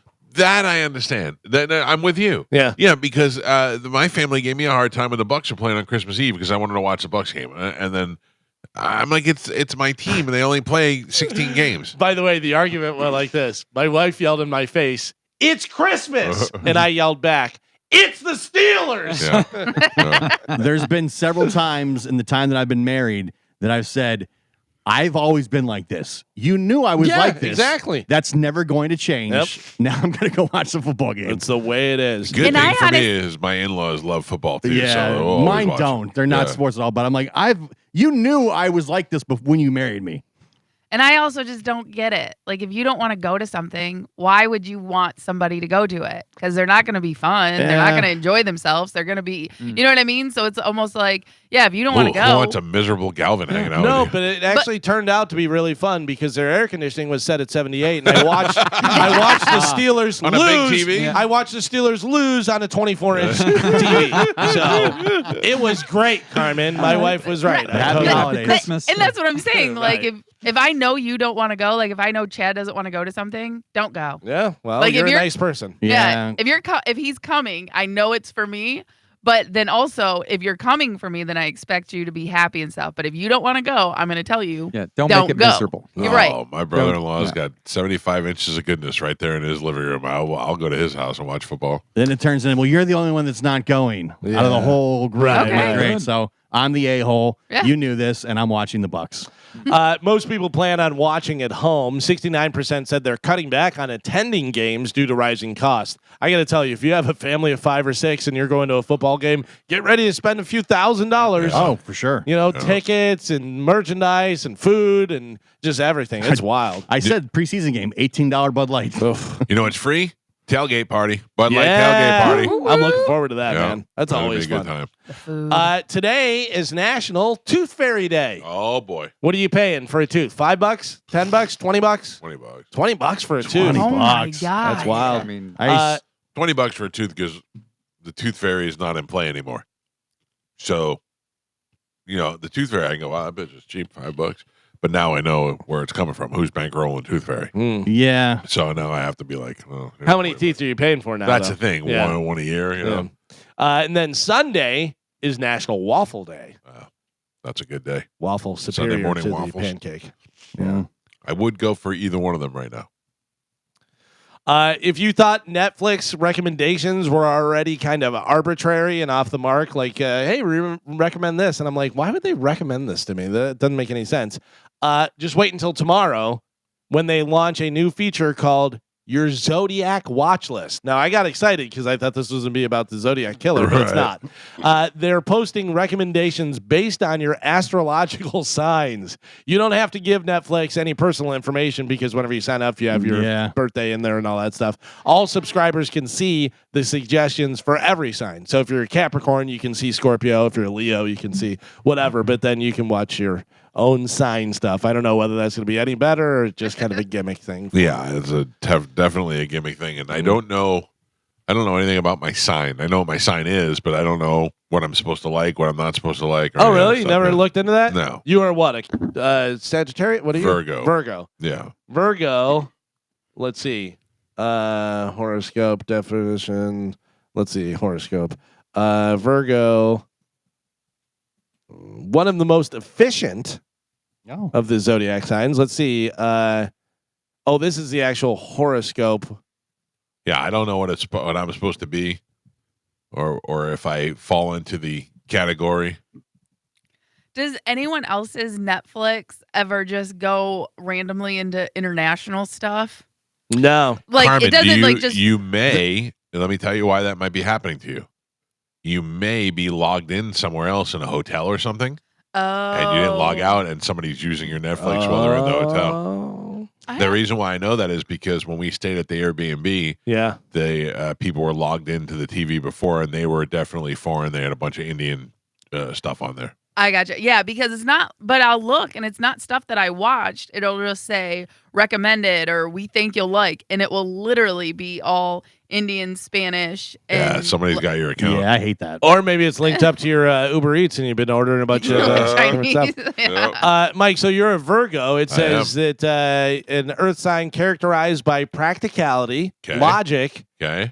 and let's see, meticulous attention to detail, Nope. often expressed through their hardworking, helpful, and highly organized nature. Well, that is man. complete opposite. That's not you? No, Mm. I'm logical, but I am not meticulous. Let me see. What is I'm a Scorpio. Let's see what Scorpio says.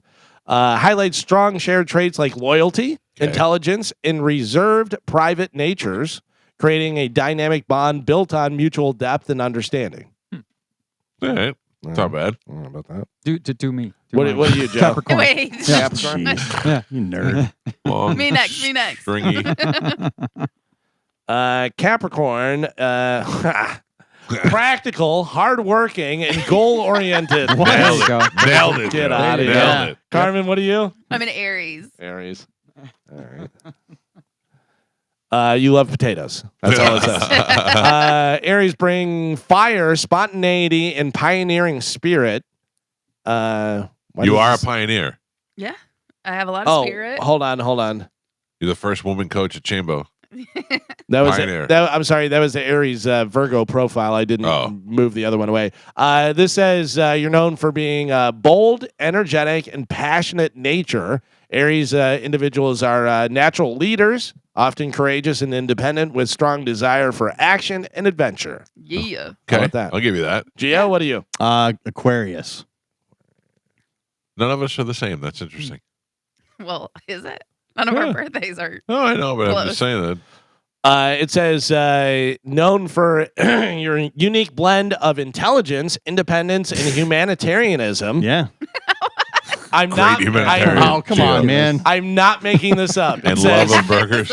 It says, ruled by Uranus, Aquarians often seen as progressive thinkers, deeply committed to social justice and making the world a better place. Yeah, Thank I mean, you are a Thank social Gio. justice kind of guy. Thank Am you, I? Gio. Yeah, you're always the one that goes against the grain. All right. You're especially in this room. By the But way- he stops the pay line at Starbucks. By the way, I don't know whether this one lends it to you. Jeez. They're often described as energetic, independent, and sometimes aloof, but also incredibly intelligent and innovative. And meat loving. Why do I Yeah. feel like mine sucked Yeah. compared to everybody else's? Well, you were against Pretty the bad. grain. It was pretty bad. Let's see. Apple TV Plus just raised its monthly fee by 30% from $9.99 to $12.99. Existing customers will see that increase within the next 30 days. I have to cancel that. Yeah, I've never watched Apple TV since that show first right. came on. It's the coming morning back, show. and you'll be able to watch it. But on the other things. I watched the first 4 episodes. That's the last time I watched Apple TV, and yeah. I'm paying for it every day, every Yeah, month. they got me because when I got a new iPhone, they gave me 3 months free, Right. and then it just kept renewing Yeah. automatically. All 10 episodes of the Office spinoff, The Paper, will hit Peacock on September 4th. Will that be good? The trailer was funny. Yeah, it looked decent. Yeah. It looks decent. Yeah. And they're not, I mean, it is similar to The Office, but at least they're not doing a lot of the same people. Whatever I saw, Oscar is on there and he's yelling at him. You know, he's like, no, we're not. He goes, I'm going to do it so you can't use it. And he keeps swearing. Yeah.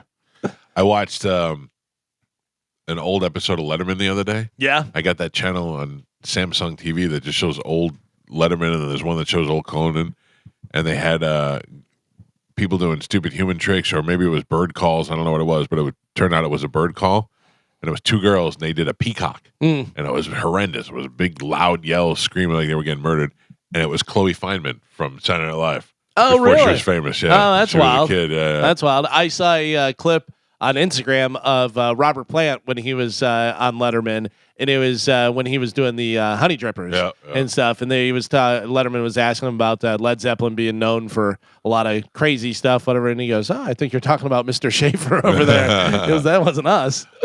The Beatles anthology documentary is being re-released for its 30th anniversary, along with an extra episode and a massive LP and CD collection. So if you need more Beatles, I was gonna say I'm into the Beatles. I think the Beatles are the cornerstone of all music, and I think that they're a great band, and they are one of the phenomenons of our lifetime.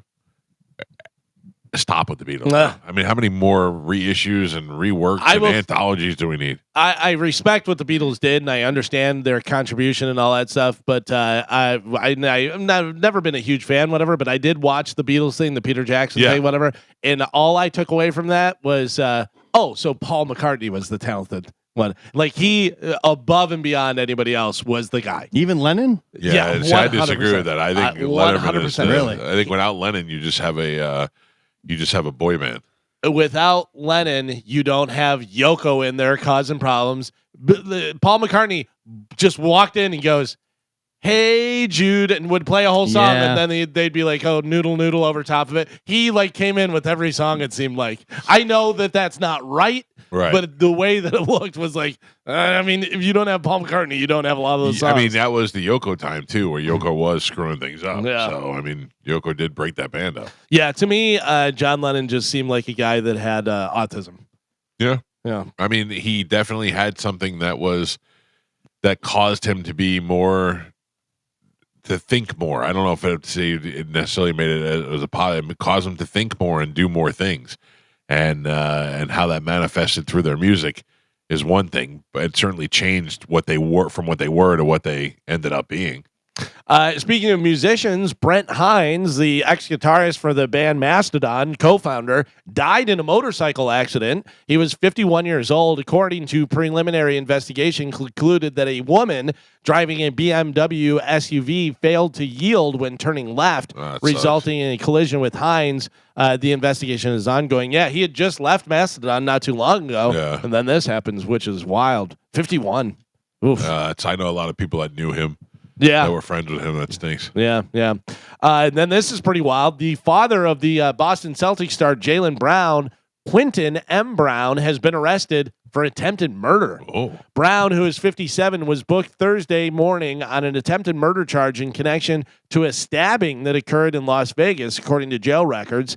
The alleged incident took place at All-American Park with an argument that happened over an alleged door ding on a vehicle. Brown allegedly stabbed a victim in the stomach during the argument. Can you ever see a door ding escalating to that? 100%.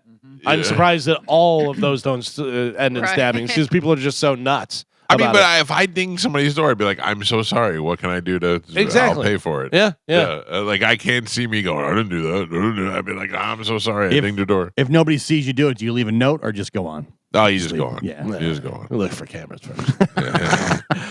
Brown, who goes by his middle name Marcellus, allegedly fled the scene following the incident, but it was eventually taken into custody after being located by police.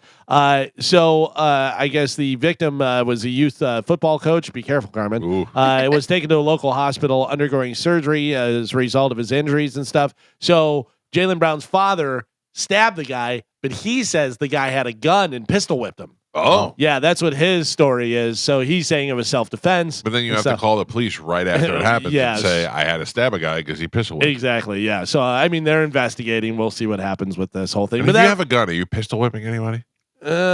No, but better than shooting someone over a door ding. You know what I mean? Yeah. Because if you have the gun, you just want to scare them.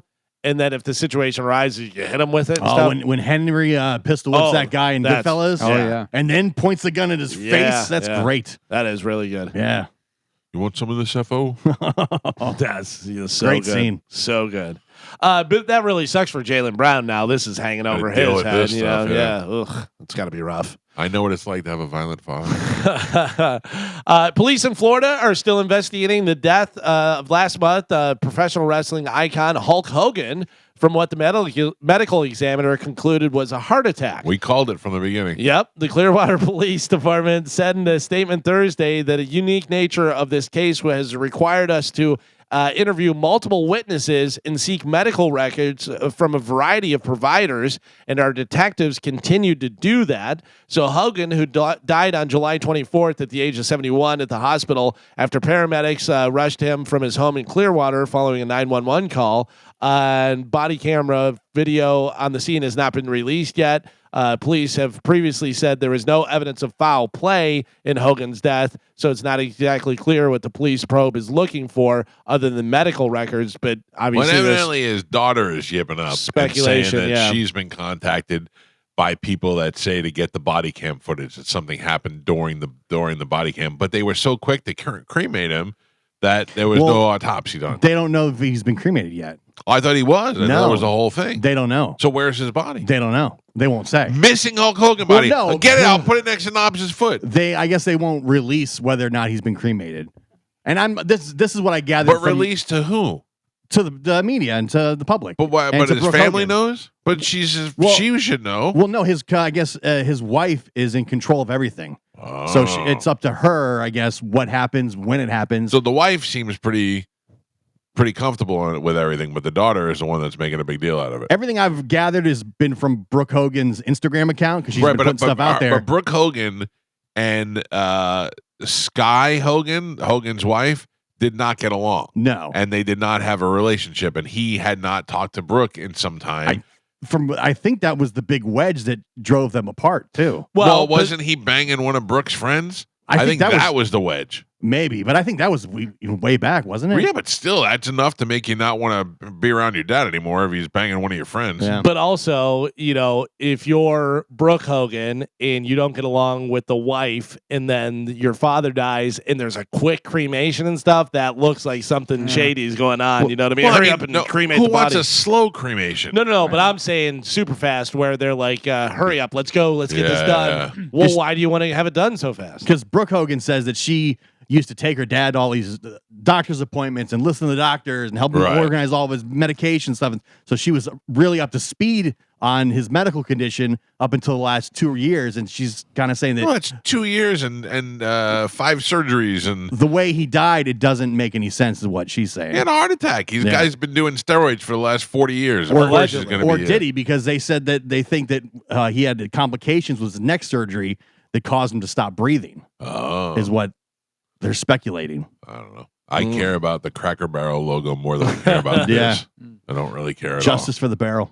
How about this? This sounds pretty exciting. Nicolas Cage is in talks for season 5 of True Detective. Yeah. On HBO. Nicolas Cage, to me, is just, he's such a weird actor. Like but maybe in that thing he'd be good because he doesn't play CD good. But that's the thing, is Nicolas Cage is a really good actor when he wants to be. Right. And when the script calls for it. A lot of times he's doing movies that are kind of just weird, goofy popcorn movies, whatever. But there are situations. I mean, Moonstruck, wasn't he up for an Academy Award for that?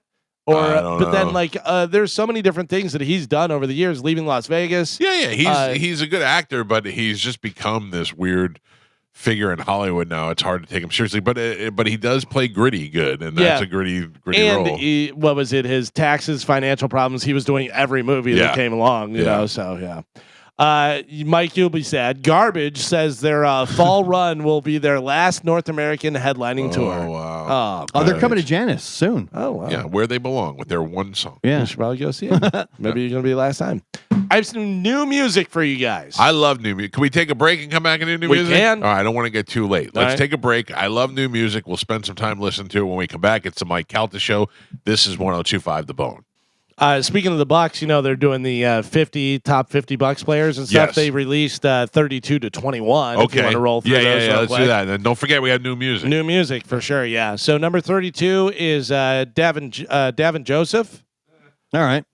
Number 31, Joey Galloway. Number 30, Ali Marpet. Yep. Is it Ali? Ali Marpet. Ali. Okay. Ali. Maybe it is Ali. It's Ali. Number 29 is Cedric Brown. I don't know Cedric Brown. Do you know Cedric Brown? Was he a receiver? Safety. I don't know. Safety? Yeah. That was before me. Number 28, Brad Johnson. Yes. Yeah, he won us a Super Bowl. Number 27, Kevin House, wide receiver. Nope, before me. It's got to be the 70s. Number 26, Antoine Winfield Jr. Yes. Number 25, Donnie Abraham. Yep.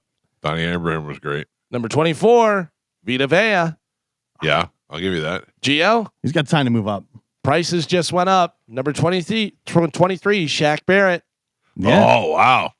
You're welcome. Number 22, Shelton Quarles. Yep, Sheldon Quarles is a great player. And number 21, we just talked about him, Ian Beckles' buddy, Tony Mayberry. Yeah, I think those names all fit. Yeah, I'll take it. Where is Ian on this list? Ian Beckles? Yeah. Well, he's got to be in the top 21 if he's going to be on it. Is he going to be on it? I don't know. I don't know either. I didn't watch the Bucks when Ian played. If he's not on it by now, I don't think he's going to be on it. You're saying he's not in the top 20? I think he would say he's not in the top 20. I think you're right. I don't know. Yeah, and that's not a knock on Ian at all. No, I know. Yeah, I mean, but it's also how many offensive. we're saying he's better than like some of the guys that are already on there. Right. So Wednesday the 27th, they'll have 20 down to 11, and then Thursday the 28th, they'll have the top 10. I'm wondering where they put Brady. 3. It's weird. It's a weird thing because he was here for such a short time. But Brady will be 2 or 3. Yeah, behind Sapp and Brooks. That's too high. It'll be Brooks, Sapp, Brady, Rondé, Lynch. So Evans out of the top 5. and what's his name? Leroy Selman. I forgot about that. Mm-hmm. Oh, and Evans. Evans. I'm putting Evans in my top 3. It's Brooks, Sapp, Evans. Okay, I'm fine with that. That's my top 3. I'm fine with that. Yeah. I would even go Sapp, Brooks, Evans, but I don't. Yeah, but I know what they're going to do. Any of that order, I think you could throw it around. But for me, that's Yeah. Well, we'll see. They're going to be putting them out. We'll announce them as they come out and stuff. Brady was here for such a short time, but he made a huge difference. Sure. So it's hard to measure that against guys that were here longer. Brady won a Super Bowl here in 1 but year. A lot of guys won Super Bowls here. No, who? I mean, there's 50 other guys on the team. Yeah, but In 03 and but he won the Super Bowl. okay. He won the Super Bowl. Listen, I know you Jameis love Winston threw to the same people and didn't win a Super Bowl. I'm not discounting what Brady did, but he's throwing to people. It's Yeah, the same people that they threw to the year before. right. But We didn't win a Super Bowl. Yeah, so where do you want to put Brady? The best ever that ever played here ever? No, but he's definitely in the top 5. No, I don't agree. I agree. Because you can only go by what he did here. He's the greatest NFL But player ever. You can only go by what he did here for the Bucks. And what he did here Did for the the best Bucks thing was that you can take do him on to a the Super football Bowl team. in the first year and then the playoffs in the so second he's your year. number 1. He's not my number 1. He's my number 5. He'll be in the top 5. He'll have them in the top. I think they'll have him in the top 5. I think he deserves to be in the top 10, not the top 5. All right, we'll see. Because I think you have to factor in what they did here in the community, what they mean to you have to factor in all that stuff. Yeah, but if you're going simply on who was the best player, that I think that's different. Listen, every organization wants a Titus O'Neil. Every organization wants a Derek Brooks. Every organization wants that one guy that you could put anywhere and be proud of him. That's Derek Brooks. Right. That's what you get out of him. That's what the WWE has in Titus. You could put Titus anywhere, and there's nobody that could say anything bad about him. He is a great person, and everything he does exudes greatness. Brooks, Titus. I'm saying you want to have that one person. Derek Brooks is the one for the Bucks. He is that guy. Now, he also was one of the greatest ever to play that position and had a long career that was just here in Tampa Bay. He deserves to be number 1. Sapp, a different kind of monster, the opposite end of the spectrum as far as the guy you want to put out there, but was a monster of a player, was the best to play his position, and played tremendous the entire time that he played here in Tampa Bay during the good years and the bad years. Tom Brady did the same thing in just a short amount of time. Came here, took this team from the early playoff exits to the Super Bowl in the first year. Brought this team to a whole new respect level at the view of the world. I mean, look at the. You think that we would have went over there to play in Germany with Jameis Winston and they would have loved them that much? Right, but your argument was, well, he won a Super Bowl, so did Brad Johnson. Yeah, but Brad Johnson didn't win the Super Bowl. Well, the defense won the Super Bowl. That's right. No, Brad Johnson definitely won the Super Bowl. They scored a ton of points. Yeah, but the defense is what got him to that Super Bowl. The defense on that team is what got them to the Super Bowl. Right, it's what got them. Listen, I'm not discounting what Brady did. He's the greatest ever, but I think you can only go by what he did here in that short time as a Buccaneer. I think in the short amount of time what Brady did here, he eclipsed what Brad Johnson did in those couple of years that were here. Probably. I mean, he's a lasting impact on the Who on the franchise. who would they put? Who would Brad Johnson go ahead of that you would be offended by? Like it's gonna go. Well, I'm not it's gonna offended go. by any Well, of it. you know what I'm saying. Yeah, It's gonna go Brooks, Sapp. Then you're gonna have Leroy Selman, Probably. Lynch, Rondé. So now Brady's out of your top 5. No. But I'm just naming the players besides Brady. I'm naming the ones and figure out where Brady would wedge in between them. I think Brady definitely goes ahead of Lynch. But for what he did as a Buck, Yeah.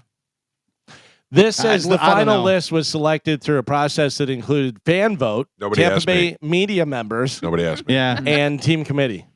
I'm in the media. I think you're going off Brady's and the entirety of his career, not just him as a Buccaneer. Yes, him as And I think the that's greatest player to ever play the Right, game but and played it in a Buccaneer uniform and did the best possible job he could have done. I disagree. I know you're goo-goo for Brady, but I disagree. But the thing is that I mean the guy came here in his first year and I- won a Super Bowl. Yeah, I know what he did, but Yeah. it you knew? wasn't just The midget. him. The midget. Like he also handpicked a team that was completely stacked. Yeah, but I mean, but that team was built around him. Well, the team was built before he got here. Yeah, but then Gronkowski came in here, Right. and he played with Evans and Godwin, and I mean, I know the history, yeah, but yeah. I'm saying it's not like he. But I think you're taking the entirety of Brady's career, like 20 years, and factoring that into why you're ranking him higher as a Buccaneer. No, I'm ranking him high. I'm ranking him as to what his time as a Buccaneer did for the team, right. and as his Like he changed the culture for sure. For just sure. because the way, the attitude, because the players even said that, it was just different, a total different vibe. So where do you put him? I mean, top 10, but like just at the top 10. You put him. Yeah, I had my list that I had. Say the it other again. day. Tell me again. Hold Say it on. slow so I can get it. 'Cause I got to visualize these people. This is what I had. I had. You sorry. put Brady ahead of Simeon Rice. I did. Mm. I had Brooks, Sapp, Okay, hold on. Brooks, Sapp, Evans, Evan. So far, I agree with you. Barber, Mm. Allstott. Barber was a good player for a long time. Yeah. Allstott, I might put Allstott before Brady. Allstott, Levante, Leroy Selman, I put Brady before Levante. Tom Brady, John Lynch, and then I had Martin Gramatica. It's tough. It's tough. Yeah, I'm just Yeah. saying they're overall what they did for the franchise. I think that's I where, forgot about Allstott. Allstott's Yeah. got to be up there too. No Jameis in your top 10. No, no, I have to tell you, not his fault though. who? Jameis, No, he played but, for horrible teams. But wait a second. Allstott goes back up in my top 3 now. So now Brady's going down there. Brady's going down. Yeah, Brady's going down. I got to put Allstott in the top 3. I got to put Brooks, Sapp, and Allstott.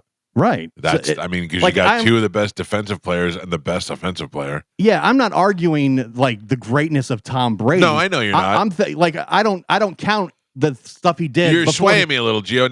Now I got Brooks, Sapp, Allstott, Evans, Yeah, Rondé, Lynch.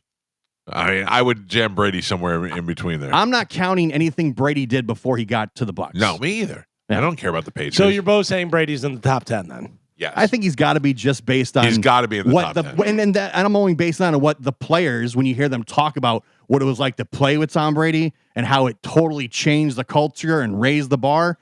To me, that's what I base it on. I bought season tickets that year. Gio Yeah. didn't want him coming here. Yeah, You thought he was washed up? I did. Well, he played like ass before he got here. Yeah. Then he came here and he was like, Yeah. "All right, let's see what's in the tank." Yeah, but I think it's his mentality that raises the bar. Sure, you got know. a guy out there who's got 5 Super Bowls already, and Right. he's still playing like he's trying to make a name for himself. All the players, when they describe what it was like to play, just to be in the locker room with him, they're all like, "Oh, we couldn't let him down," stuff like that. Yeah. That I think that factors in huge. You guys feel that way about me? You can't let me down. Oh, of course, Thank always. you. Thank you. I have some new music for you guys. Ian Beckles chiming in. What do you say? He said Allstott ahead of Selman is ludicrous. I'm sorry. I keep forgetting Selman. I I'm not. I would have to go. It would just because of the Hall of Fame. It would have to go Brooks Sapp, Selman. Sapp, or maybe even Brooks Selman Sapp, based on what they're going to pick. He said Allstott ahead of Selman as Lucas, but I'm also younger, so I didn't really see Selman play. I only go based on what I've. So that's probably why He's right. I didn't think about that. Some of these things are just slipping my mind. had I watched more of Selman, I would probably put him higher, and I couldn't, argue that. Ian Beckles just texted me and said, "Can we please talk about this Monday?" 100% we can. 100%. Oh yeah. There'll be Listen, more. Ian, I would take his opinion over anybody. Absolutely. So there is some new music for you guys. I want you to take a listen to this and let me know whether you know who it is. This is an artist that I think we all like and has some new music out. Take a listen. Holler out whenever you know who it is. Here we go.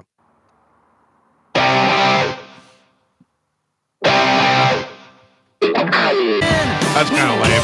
Yeah. I mean, I like that guitar riff in the beginning. It's very middle of the road. And anytime they use like cliche. Roll with the punches. Exactly. That was like Richie Sambora's new song, Rock and Roll or whatever it's called. You're like, all right, come on. And But it looks like a dad band. 100%. Yeah. It's so funny because they're black and white and they're just like in a big warehouse in the video and they're playing and it does just look like a dad garage band for sure, whatever. But Bryan Adams, great songwriter and a great voice, like so distinctive. As soon as you hear it, you're like, oh, it's Bryan Adams. Yeah. That is new music, a new track called Roll with the Punches. It's the title track off the upcoming album that drops on the 29th. That album that he had, that one that made him famous with Cuts Like a Knife, Run to You and all that. That song with Tina Turner that they have. Oh, yeah. I mean, that was great stuff. That was also, defining that time. Yeah. If you're wondering about the upcoming movie Good Boy, it is a haunted house story told through the perspective of the dog. Have you seen that? I have not. No. Yeah, so it's a dog. It's a horror movie, but it's through the eyes of the dog. And stuff. If you'd like to know ahead of the time whether the dog survives, because people have been Googling it like crazy, you can go to bloodydisgusting.com. They have the answer. I'm not going to let you know. It is a movie. Right. So people are worried that the dog is going to die? Of course. It's not real. No, I know. But you know how people, like, there was a comedian that made the joke about that He won't watch a movie. No, there was, it was about, what was the movie? Tubuku. Good Morning Vietnam? No. I mean, Full Metal Jacket. Full Metal Jacket. It said panning all the death, all this stuff, all the people that just got blown up and shot and everything. And there was a dog that was tied to like a thing, and everyone was like, oh. Not the death, not all the humans that just died, whatever. It's a dog that's tied to the thing. Yeah, so if you want to know for the movie Good Boy, if the dog survives, you can go to bloodydisgusting.com. I'll tell you what bothers me. Like, I don't really get queasy at stuff, and I'm not offended by anything, but whenever they show those Asian markets that have dogs cooked on there, that is so strung up and all. It breaks my heart. Also, it is just gross to me. Yeah, it's very close to having a human up there. Yeah. And then finally in news, a lot of comedies, a lot of great comedy movies in the last 50 years. Have there? Which are the best? Yeah, a lot of there's been a lot. Sure, 50 years. Yeah. But which are the best? Collider.com thinks they figured it out. They have their top 10 best comedies of the last 50 years. You're going to hate it. All right, Carmen, go ahead. And I'm going to tell you no. Step Brothers. Not in the top 10. That was what my guess was going to be. Right? I mean, listen, that's a great movie, hilarious movie. 50 years? 50 years. What do you got? Vacation. No. Oh, Tommy Boy. No. And for those reasons, I'm out. Old School. No. American Wedding Pie. No. Give me an Tropic idea of Thunder. what they find funny. Number 10. Anchorman. The Legend of Ron that was Burgundy. one of my guesses. top 10, No. 50 No, years? definitely not in the top 10. No. Funny movie, Step silly Brothers. movie. Way better. Way better. Yes. Way better. Number 9. Good movie. Not in the top 15 funniest, I don't think. A Fish Called Wanda. No. Funny movie. Right. Good movie, but not in the top 10. Number 8. I think I would put in the top 10. Superbad. I don't know, Superbad top was 10. great. Superbad Great. was great. But top 10 in 50 years? Tell me 10 other ones that you would put before Superbad. Porky's. Vacation. Tom Brady. Oh, I don't know. For me, Midget. Superbad is up there. Superbad is definitely up It there. is Yeah. great. When Seth Rogen tries to chase him and he goes, he's the fastest kid alive. Yeah. I mean, there's so many different great I mean, things. it also goes to show you how subjective it is. Midnight Run to me is one of the funniest movies I've ever seen, Midnight but it's Run's not going to great. make any list. Midnight Run's great. Any other guesses? Planes, trains, and automobiles. No, not in the top 10. So good. Galvin, one of your favorites, MacGruber. MacGruber, not in the top 10, Carmen. We're done here. Yeah. It's hard trying to come up with all these. I'm You're sure gonna- they've got like blazing saddles. Surprisingly, no. That's usually the snarky, Not Blazing trendy. Saddles. Spaceball? Young Frankenstein. No. None of those. Ferris Bueller. Blazing Saddles was just ahead of its time. Yeah, but And that was Blazing Saddles, you watch it now, it doesn't hold up. that's usually like the cool one to throw in there, though. Right. You know. I will tell you number 7, The Life of Brian, Monty Python. Again, that's another. Awful. Gio, you're going to like number 6 and number 5, I think. The Big Lebowski. The Big Lebowski comes right. into number 5. Damn Okay. right. I got to be honest with you. Great movie. Some funny parts. I don't know if that's top 10 comedy, though. Oh, it's so funny. That's great. It makes me laugh when I just think about it. I would say enough people like that movie that I'd probably put it in the top 10 because Yeah, I'm not that big of a fan, but I know a lot of people are. the dude abides, man. Number 6, Clerks. Yes, Okay. Number 6, Clerks. That's yes. just funny. Very funny. I don't know that I put that in the top 10. I'm going to tell you right In now. 50 years. It's in my top 10. I'm going to tell you right now. Don't sleep on number 4. So number 4 is a movie. When I saw it, I was like, "That's hilarious," and it's a great movie. Bridesmaids. Oh, Bridesmaids Oh, is great. Bridesmaids. 100%. I'll give you number 4 for Bridesmaids. Yeah. I'll take Jay and Silent Bob Strike Back over Clerks. Uh, It's a funnier movie. I wouldn't. Not Yeah, a better movie, I but a think funnier movie. I don't know. I think I would lead more towards Clerks.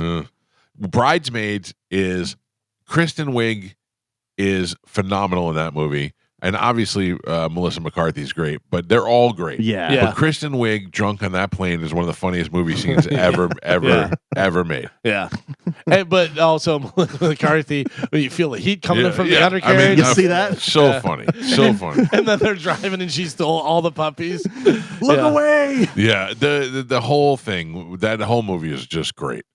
Number 3, Birdcage. Oh. Robin Williams. Stop. Christ. Get out of here. Over vacation. Number 2, I think paid because of what's happening here in the next couple weeks. This is Spinal Tap. Listen, this is Spinal Tap. I thought was funny. Like, it was good. There was some funny Yeah. stuff in there and stuff. Not in the top 10. And this new one's going to be terrible. So that's number 2. Number 1, They're saying that the second funniest movie in 50 years was Spinal Tap. Spinal Tap. It was a movie from 50 years ago. Number 1, according to Collider.com, the funniest, the best comedy, The best comedy in the last 50 years. This has got to be something we all agree on. Anybody want to guess? We've guessed a lot of the I'll funny tell you movies. it's funny. I'll tell you it's All right, funny. all right, hold on. Can you give us the year or decade at least? It was in the 80s. Not funny. Oh, Carmen. Revenge of the Nerds. No. Police Academy. No. The 80s. Coming to America. Oh, so that's a good funny. guess, Carmen. No. So great. Not in the top 10, though. Airplane. Bang. Stop. No way. Stop. Number 1, Oh, Airplane. come on. Listen, Airplane's funny. But not. And jokes. Jokes. Yes. In Airplane. You know I'm what I not mean? giving it number 1. but I'm not giving it number 1. I would have given it 10 at best. Yeah, I'm It's not funny. mad if it's in the top 10, Yeah. but it is by far not number 1. It's funny, and if you're going for jokes per minute, Yeah. you know what I mean? Like, it's a lot of You jokes. like Carmen. gladiator movies? Carmen says Step Brothers. Yes. I say Midnight Run. You say For number 1, for number 1, Vacation. like or Vacation. What do you say? McGruber. Tropic Thunder. Yeah. I mean, all of those should be in this.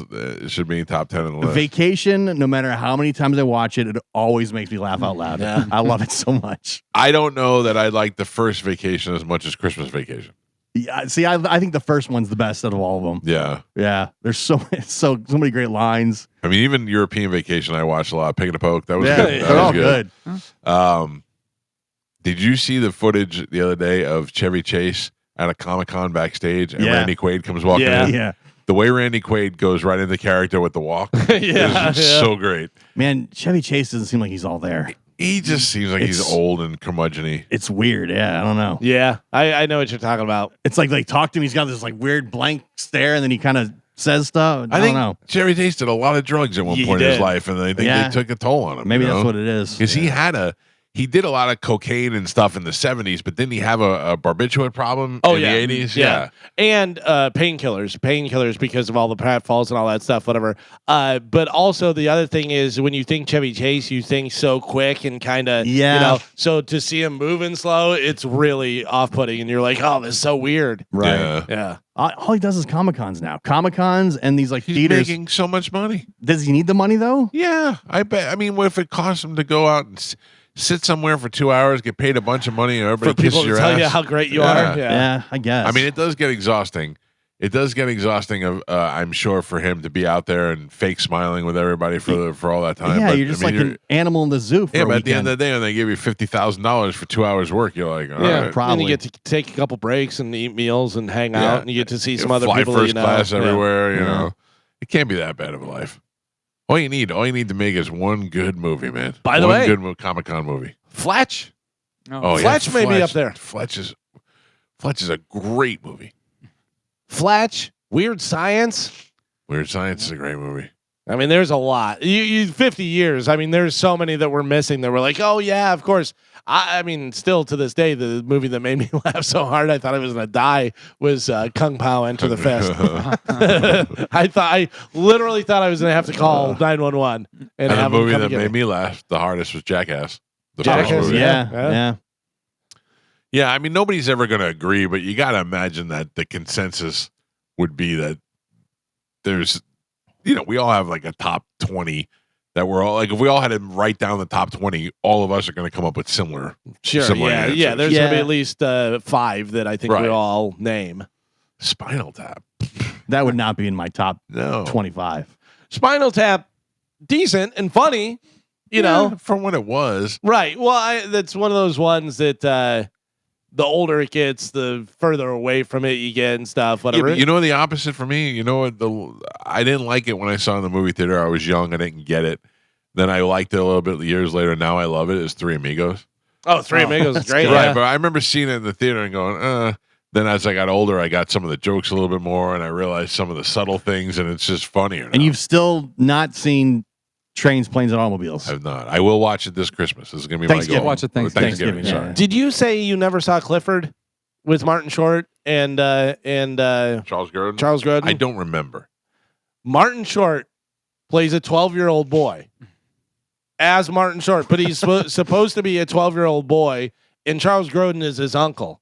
And there's a whole situation. Charles Grodin is single, and he's got a lady coming over, and he is explaining to Clifford that he has to calm down and not act up while the girl's coming over and stuff. And he goes, "Can you act like a human boy? Can you be a human?" And Martin Short is sitting there going, and just staring at it. It is the goddamn funniest thing. It's so out there, out of left field, but it's a hilarious movie. A movie we didn't mention that would definitely be in my top 10 is Get Him to the Greek. Get Into the Greek. Yeah, I yeah. think Get Into the Greek is one of my all-time favorite movies. It makes me laugh every time. This is 40. Get Him to the Greek This and is Midnight 40. Run. Yeah, Are- this is are 40 like- is so funny. Yeah. Oh, I forgot about That's that. tough. Yeah. You know what's weird is that Manson, when I used to work with Manson, it was significantly older than me, like maybe 10 years older than me. And I was young. I was like in my 20s. And there was a movie that came out with Bruce Willis and Michelle Pfeiffer where they were a married couple and they were having some problems, or it was a comedy. And I remember he went to see the movie and I thought, why would you go see that? And then he came back and he goes, it was good. And I said, yeah. And he goes, yeah. He goes, especially after being married and having kids and all that stuff. And I thought I learned that you really have to experience something in order to relate to it and for sure, yeah. find it funny, and that's why some of these movies you watch when you're young, they're not funny. And then you watch them when they're older. This is 40 to me happened right when I was 40. Yeah. So to Yeah. me, that's why it was great. By the way, I just put in top comedy movies just to get a reference of some of the things. Some of the ones that we missed that, there's so many different ones. Hangover. Yeah. Hangover. The first one was great. First one. 22 Jump Street. It's very good. Very funny. Role Models. Hilarious. Yeah. Napoleon Dynamite. Oh yeah. There was one in here. Sorry, there was Napoleon one- Dynamite. I don't know if I'd give one of the funniest movies, but definitely a creative mark. There was one in here that I saw that I was like, oh yeah, that's so good. Where was it? Oh, Office Space, another one of my favorite Office movies of all Space is time. great. Yeah. Hangover. Where was it? Where was it? Let me see if I can find. Office Space was really. I watched that movie by accident. Yeah. And then I couldn't stop watching it. It was one of the fun. And I remember going, "What is this? Like, how have I never heard of this before?" So good. To burn It the was building great. down. It That's was- Mike Judge, Beavis and Butthead. Yeah, it was so great. What'd you find? I don't know. Superbad. We talked about that. Yeah. Mike Calta Show. Good morning. Hi. Hi. One of the funniest movies ever. I don't know how nobody mentioned it. My Cousin Vinny. Yes. Good movie. Good movie. I don't know that I'd say that was one of the funniest, but it definitely is a good movie, and it's a good, solid, all-around movie. There's a And you can't laugh no matter how many times you watch it. Oh yeah. I'll watch it whenever it's on. You're right about that. Thank you. Borat. Okay. Borat. Yeah. I mean, how is Borat? I haven't laughed that hard in a movie since Jackass. Neighbors.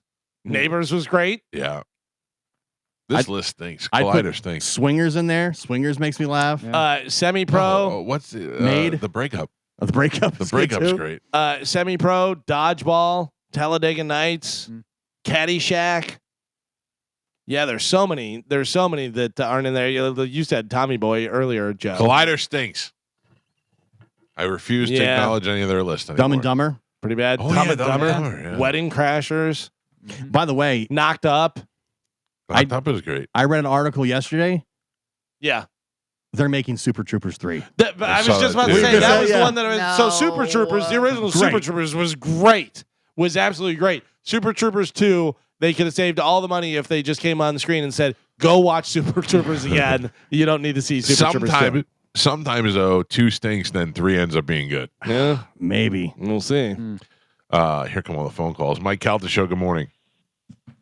Hey, just a couple other movies. What about Moving with Richard Pryor and Hear No Evil, See No Evil? Yeah, see, that's the thing. There's a whole bunch of movies from the 70s too that'll never be taken into consideration, but that were really good. Yeah. I'll take a Richard Pryor, Hear No Wilder. Evil, Gene Wilder Yeah. movie over some of those old things. Yeah. Thank you, sir.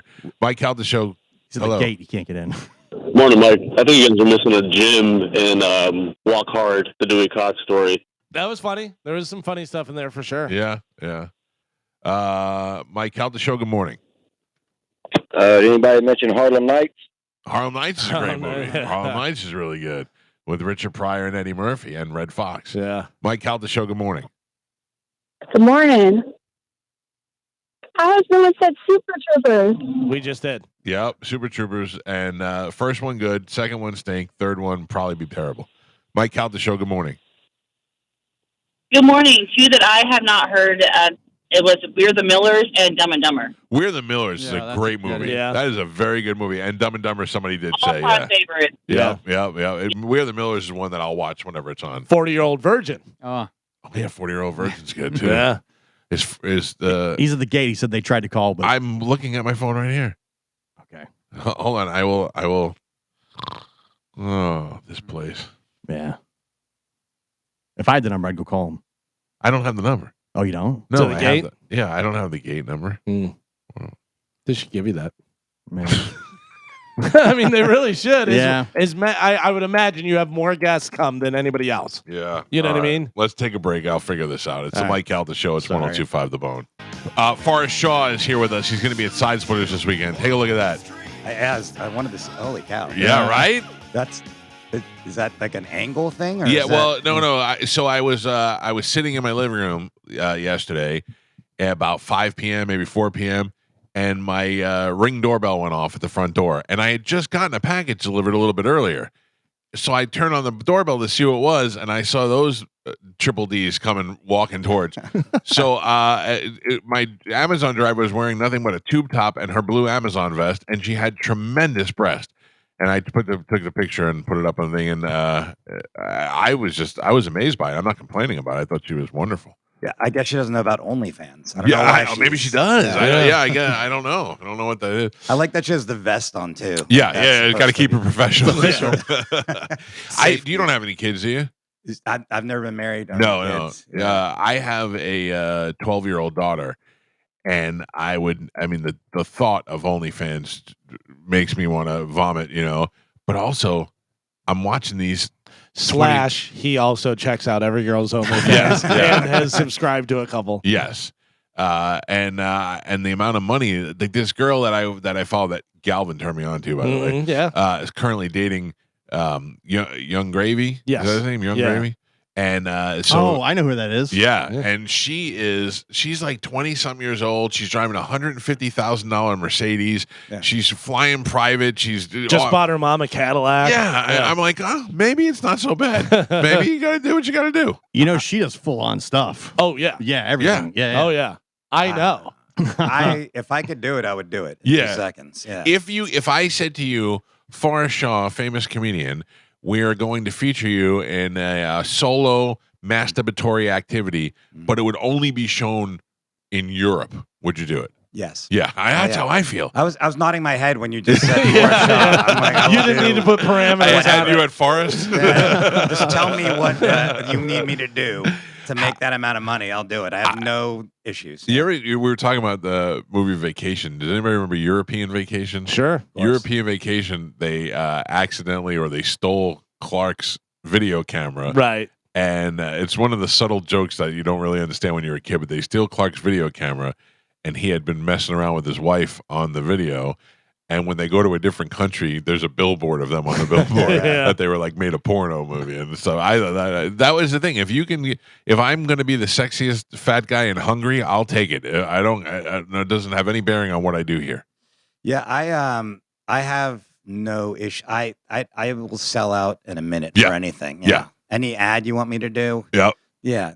Cigarettes for kids. I don't care. Whatever you want me to do. You want to give me? I am ready to do it. I'm getting too old to just care about that stuff. So. It is one of the powerful things to be able to say no. Like, because I do ads for the show, and sometimes there's products that I can't wait to say no to. Like, there's currently one that I used to endorse that I don't endorse anymore.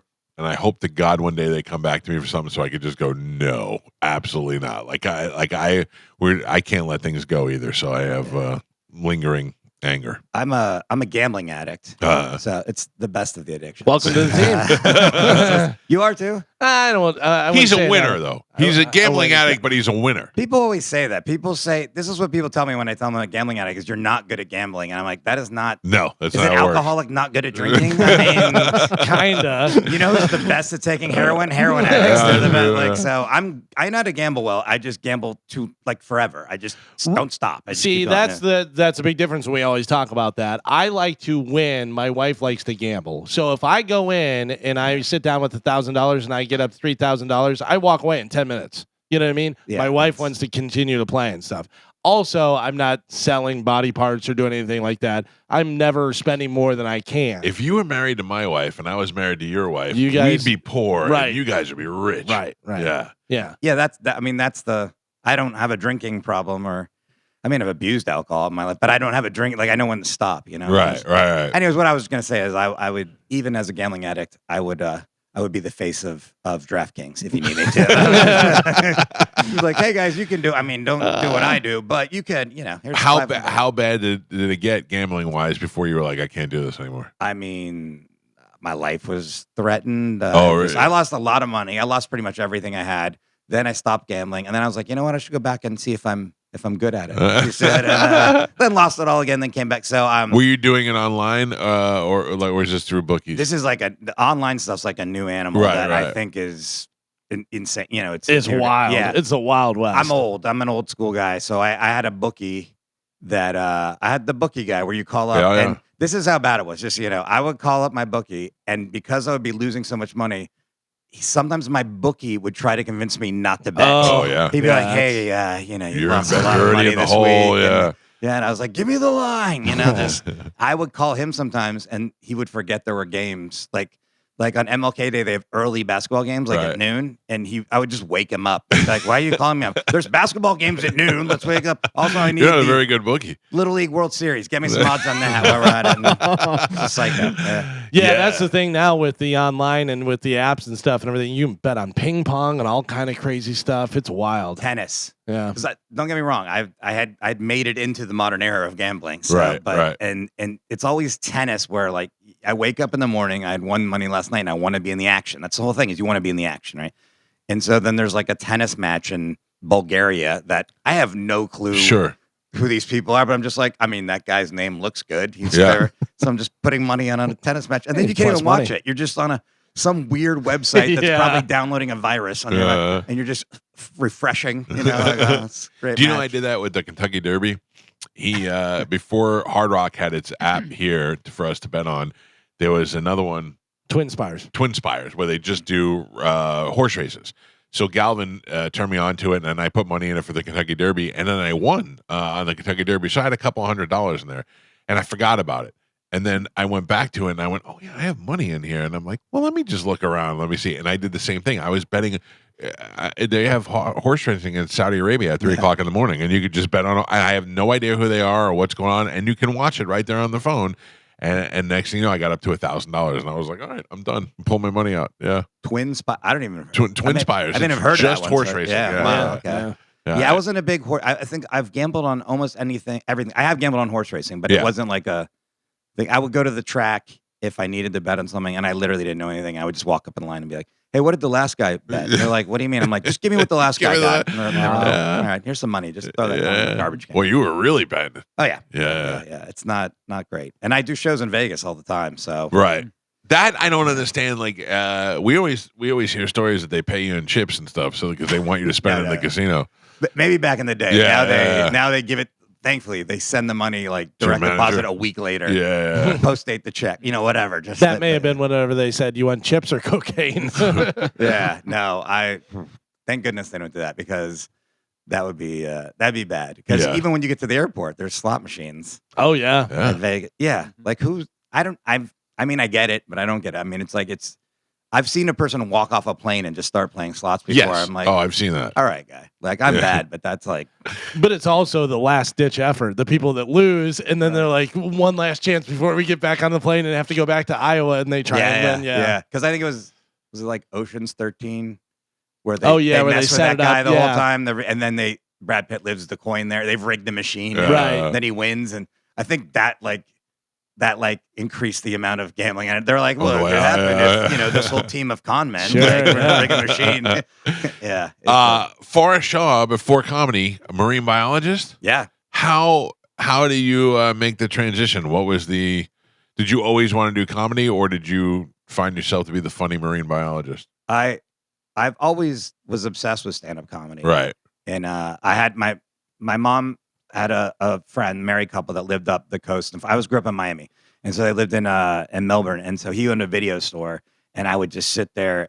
They would go out to the beach, and the beach was like a long walk. So then instead of watching whatever wholesome entertainment I was supposed to be watching, I put in like Eddie Murphy, or Gary Shandling I really liked, and George. And I would just watch all this stuff. And I was like, so I was obsessed at a young age. Like, this is cool. Like, I want to do this, but I never did. And then, by the way, I think we're probably about the same age. We all had the same tape when we were younger. Eddie Murphy, George Carlin, and Gary Shandling. It was like that one tape that had all those stand-up that made the rounds. And then I started doing it. You know what it was? My grandfather passed away, and he was one of these guys, when I was looking at photos of him, that did everything in his life. Yeah.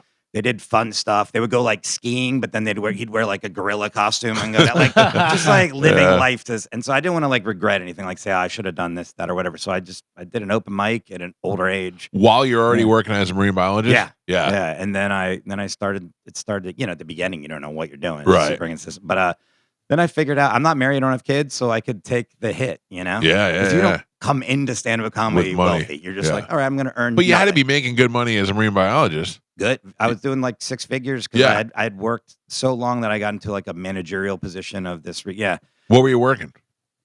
So I grew up in Miami, and so I worked in Miami-Dade County, and I did. It was like an environmental protection kind of stuff. So Okay. I worked with manatees. Yeah. Manatee protection was a big thing. Like water quality, counting seagrass, and doing coral reef like monitoring. So when they were like borrowing sand to put on a beach, like, or eroded, you weren't. Oh, no wonder why you were like, I got to get out of this. Yeah, it was a great job, but I really enjoyed it. But it also was, the longer you stay at a job, the more you get.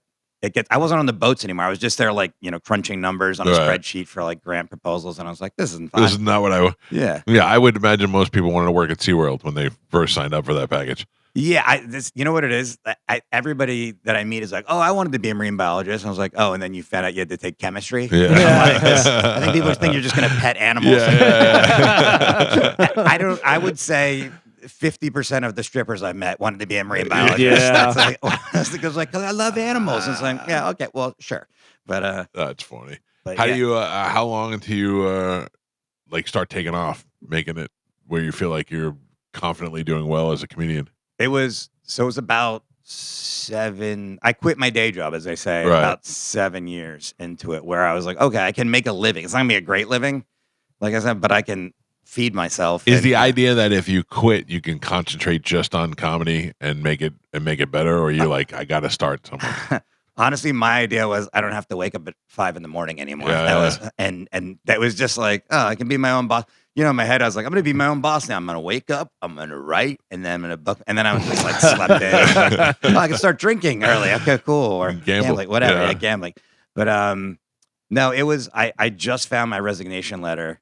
So it was like October of 2010 was when, and it is the most disrespectful thing I've ever. I'm trying to be funny, right? But I'm also, it's like on file somewhere because I work for the county government, and I'm just like, and it's just like, see you later. I'm going to tell jokes as I lie in bed, thinking of all the good I could have been doing. I'm going to figure out how to pay my cell phone bill. It's just this ridiculous letter that I was like, but they were actually very supportive of me there. I think they thought it was cool. So, but anybody that's gonna go take a jump and chase their dreams, I admire that. Yeah, it's terrifying. I had a boss. I wouldn't say boss, program director who worked at the radio station, who worked here for like 20 years, and then one day just decided he wanted to go see Europe and see the world, and just packed up his family, and they all just left, and they just quit. I'm like, that's ballsy. With the family, yeah, taking the kids out of school, homeschooling the kids. Nothing's better for the kids growing up than to see the world and learn it. But after a while, you got to go, hey, neither one of us have worked for a little bit. Yeah, it's going to be a problem. I also think that. Look, I just come from a place of being single and a family. There's got to be a point a weekend today was like, oh yeah, this was a mistake. Yeah, I got to school these kids. Yeah. I didn't sign up for this whatsoever. Watch YouTube, kids. We're not doing any more homeschooling. Yeah. Although I think about it now, both my kids are pretty stupid, so I feel like I can keep up with what they've learned already. You know what I mean? Public school? No. Yeah. I picked up my daughter yesterday, 12 years old, and on the way home, and I go, all right, what did you learn today in school? And she's like, nothing. I go, no. I go, seriously, tell me one thing you learned. And she's like, I don't know. I go, Juliana, you were there for 8 goddamn hours. Just say one thing that you learned, one thing. And she's like, I go, what about history? Did you do something in history? And she goes, oh yeah, my history teacher said he listened to you on the radio. I was like, that's the takeaway. That's what you got. I was like, so you learned. I'll take it. Shout out Stupid history kid. teacher. Yeah, doing a great job. Keep it up. Keep up the good work. How do you hook up with Jim Jefferies with that show? I met him years ago, just randomly at a club in, I think it was Miami. I just worked with him. I was just put on the show. And then again, randomly, I would say over the next 8 weeks, I just coincidentally worked with him like 6 more times. Oh, it was just like, I think he thought I was maybe like stalking him. Like, yeah. But he was doing well. Like he was filling the clubs, but he hadn't broken yet.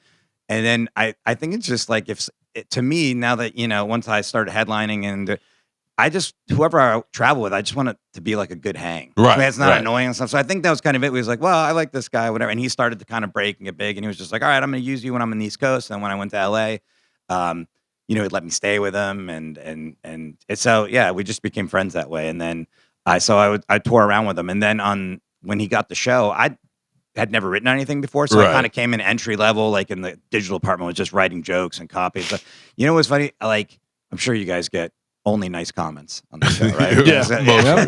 What's that? So I was in the digital department, and I had to like look at Facebook, Instagram, all that stuff, and I would look at the comments, and they let me start responding to all the bad comments. Oh, but good. I did it in a way So if we got a DM where someone said, you stink, this, that, I would just say, hey, thank you for agreeing to join the Jim Jefferies fan club, blah, blah, blah, this whole long thing. A balloon was coming, this. And then I would start to turn people that way if you just start to. Yeah. Some people get even more upset, which was just fun to me. And they started reading all this stuff that I was doing in the writer's room. Oh. The writers and stuff. This guy's like, that was kind of the idea, was like, get there, try and be funny. And then you can write in the show. So that was like an amazing experience. So. He easy to get along with. Yeah. We don't have the greatest experience with him, although we're cool. We're cool now, but we something here. He was a little bitch one time when we had him in the. We like him though. I like him now. We've since made up, but he was really. I don't know if it was a bad time, but he came in here. He came in here one time and was knocked it out of the park. He was great. Great radio guy. Guy. Then the second year, they like pushed him through the door to get him in the studio.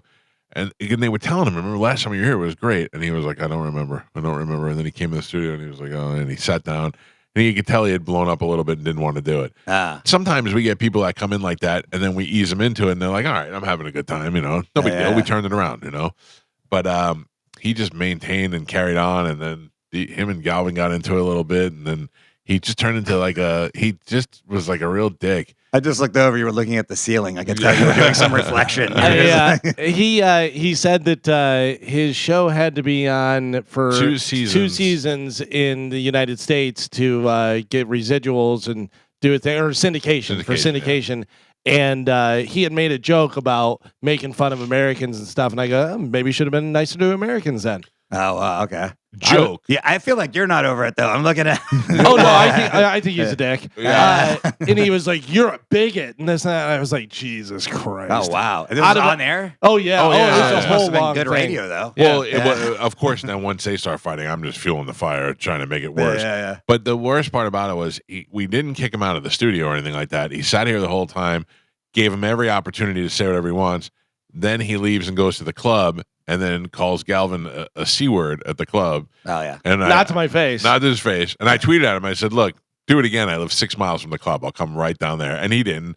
And then he went on Rogan the next week. And he said that we said that he to go back to his own country. And he totally turned it around. And we didn't. All Galvin said was, hey, if you need America to get you in syndication, maybe you should not make less anti-American jokes. He was just joking. He didn't even. It was clearly a joke. Yeah, we're not those guys that are the fact that the comedian didn't get it, I was just like, okay. His attitude was just really bad. But also, it was a long time ago. I think he might have been going through some stuff at the time. And since then, after that, his next special came out.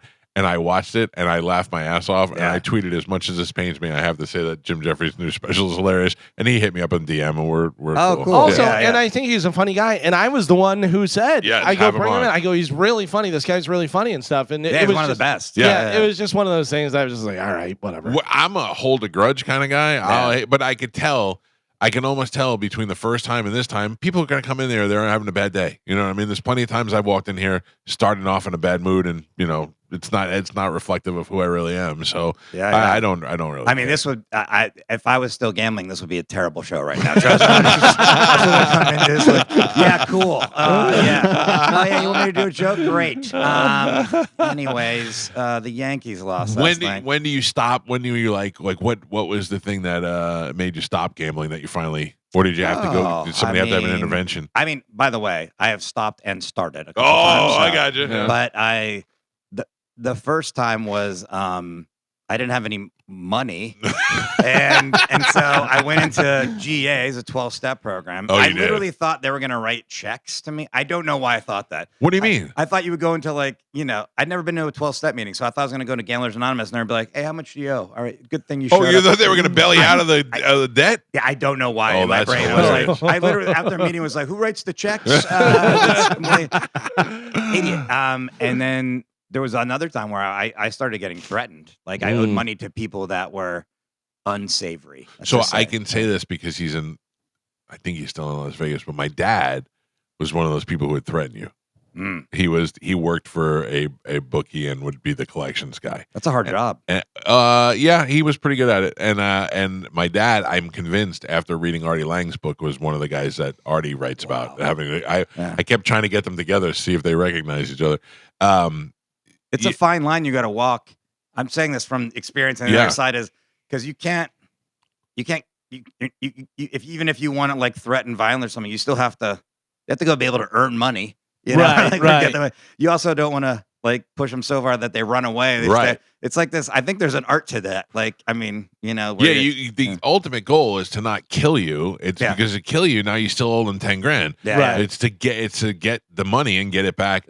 But the idea that that the VIG is just rolling on that while you're waiting, you know what I mean? And it makes it impossible to pay up on. Yeah. And then you're trying, then you bet other places to try and catch up with that. that one. And then if you do win that, it doesn't teach you the lesson. No. You're not like, you know what? I'm done now. You're like, well, I won there, and this is my lucky hat that if I turn this way, like stupid stuff. So you've had to pay a bookie a significant amount of money? Yeah, I had bought like a Ford F-150 crew cab, like this whole thing, whatever, and then, you know, off the CarMax. Oh, really? Because I had to go to a place where I told my friend on the way there, I'm like, this is the address I'm going to. I don't think I'm not going to die, but You're the last place I was. Yeah, literally. And then I showed up, and there was one guy with two other guys that were kind of the muscle, right?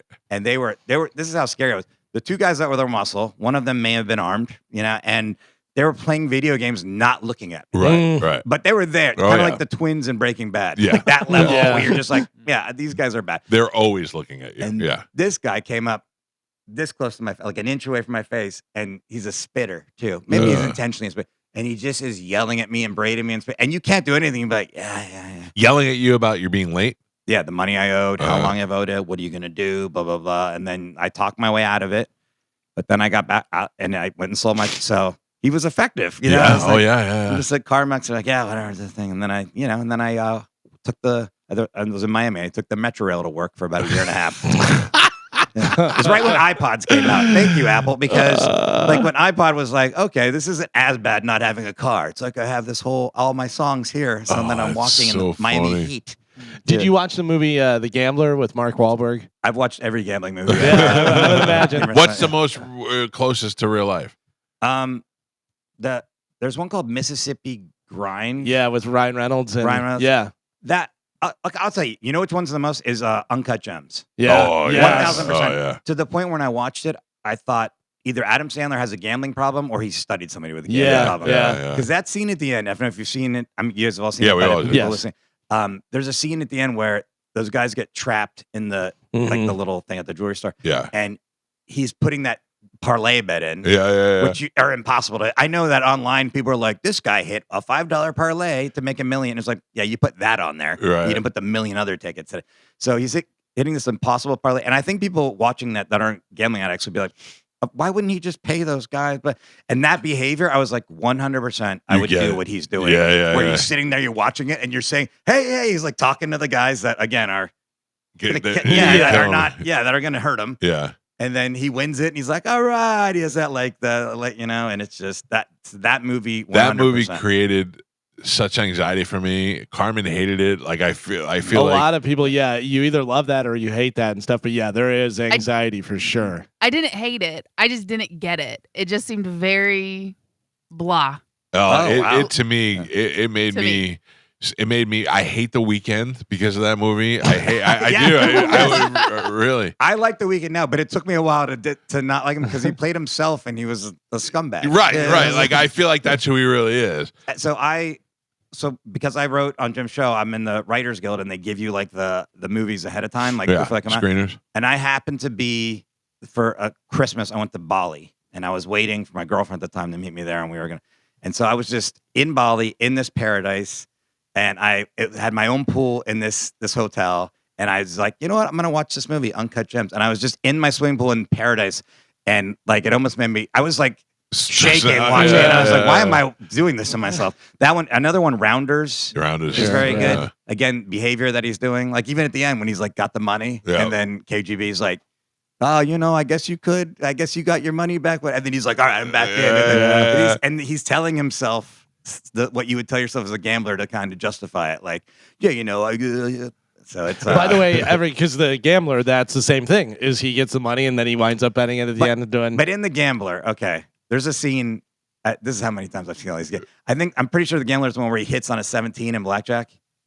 I'm not So sure. I think he has a hand, which I don't know if you're familiar with all the in blackjack. Sure. 17, you're supposed to stay. They call it the mother-in-law. Yeah. Where it's like you want to hit her, but you don't. Anyways, that's it's a joke that I don't think you can do. Oh no, you're good there. Okay. Yeah. But there's a scene where he's just like doubles or hits on a 17 and stuff. Okay, this goes back to being a good and bad gambler. I think that's I would never do that. Like, right. So but it still had a lot of anything that makes me feel anxious is a good gambling movie. So The Gambler did that. Rounders. Uncut Gems, Mississippi Grind. Yeah, those are all. Did you know Ralphie May at all? Very little. I didn't know him that well, but yeah. We were pretty good friends, and we would gamble together. And Ralphie had money, but I wouldn't call Ralphie rich. Yeah. Like Bert's rich now, and Tom's rich now. Those guys are rich. Ralphie had some money back when people were just really starting to make money. Ralphie would double down on 17s. He played everything wrong. Everything wrong. Split 10s, and he won every time. It was unbelievable. He was so difficult to play with, and then to watch him play and see him make these moves and do it, and then you're like, all right, I want to try. I want to do that. I want to split 10s. It's ridiculous. Because you can make those hands. Sure. You're not supposed to. No. I have. It's funny because there's comedians that I know that if I've done shows in Vegas with them. Right, I do shows in Vegas at the I'm like at the Comedy Cellar at the Rio, a lot of stuff. And so people will be like, "Oh, is it okay if I gamble in front of him?" Like, yeah, I'll probably have a drink. You're an alcoholic, whatever. Yeah. And I will try to tell people like, but they're always like, "Oh, you must think I'm a gambling addict." I'm like, "You're betting like $25." That does not move my needle at all. That is just like I am dead inside when I want. To me, I'm like, this is lame. I went last week to the casino here to the Hard Rock, and this guy was betting. They had blackjack, and then they had a side bet to match the dealer, so that your card would be the same as theirs. And this guy was betting $30 a pop just on that, on top of the $50 to $100 a hand that he was betting, and crushing it on that bet. And I still crazy. But he was crushing it. He was playing two hands, and he would get at least one hand every time. It was unbelievable. And I just watched this guy making stacks of chips, and in my head I was like, "Do it, just do it, just do it." I couldn't get myself to do it because you shouldn't. No, I didn't, and thank God I didn't. Because in my head I was like, "Okay, let's assume I did it this time," and I lost every one of them. So I would have lost. Yeah, those side bets. Here's a little tip for everybody out there. Gambling tip from a guy that's gambling. Don't ever do those side bets. They're never for you. I think there's like a buster bet you can do on blackjack that's what they call bust. Well, that's like the best odds, I think. But everything else is like it's just like little lures that the casinos put out. Like, hey, look at that. What's this one? And they just want people. Eventually, someone will hit it, and you'll be like, "Well, I guess I gotta." Yeah. And then once you're in, you're in. But I could win $500 on it. Yeah. But also, most people are taking like you'll cash in for $500, and they'll give you 25 ones or $25 in red chips just so you have for that side bet. And this guy betting $25, $30, $50 a hand on that was ridiculous, but it paid off for him, and he did well. Do you play any other card games, or did you play everything? Yeah, you play 3-card poker. Yeah, like 3-card poker. 3-card poker. All the table games we're talking about. They call them carnival games. Yeah, I don't know if you know that, which is a bad sign. Like the thing where you got to throw the disc on that. So, I'd play the Ultimate Texas Hold'em. I used to play. I used to play Baccarat a lot. Baccarat. Because when I stopped gambling when I lived in Miami, then I moved to LA, and then I was like, oh, I guess I can. I started gambling again because that kind of took away the safeguards that I put up, like the roadblocks about. And there in these casinos in LA, there's a lot of them, more than you think, but it's like huge Asian population there, and they love Baccarat. Yeah. And they have like books out, like people will have books out, and like I can figure out which one. So I started getting the Baccarat, which is like the James Bond one. Yeah. I know those square markers. Right. You're like, what? I'd never be that wealthy where you never get the square one. Yeah. Bending the cards. So I play that. I've done everything. It's like, again, we go back. I always go an alcoholic. Do you think an alcoholic doesn't drink Jaeger? I mean, yeah, I'd imagine so. What do you got? I know some people who are gamblers will just bet on games and stuff. That's why I was saying I don't know if you were into the. I think it ramps up. I started sports gambling, and then that takes too long. But now it doesn't. So you start going to casinos. You're like, this is instantaneous. You know? And then you're like, all right, let's keep going. And now with these DraftKings and stuff, and I know I was making a joke about like, I'd be sponsoring stuff, but I think it's rough now for kids. It's like gamified. Yeah, I worry about it. Yeah. I have a 19-year-old son, and every once in a while he's like, "Yeah, I bet on the game." I'm like, "How are you betting?" It bugs me. I get worried that live betting where they're just like, And again, it's kind of like that side bet. They're like, all right, I know you're losing this, but do you think Jokic is going to get over 31 points? He's at 28 now. You got a minute left, and you're like, and you're just like, this guy betting crushing on the WNBA. He's killing him, but he's a winner. He wins.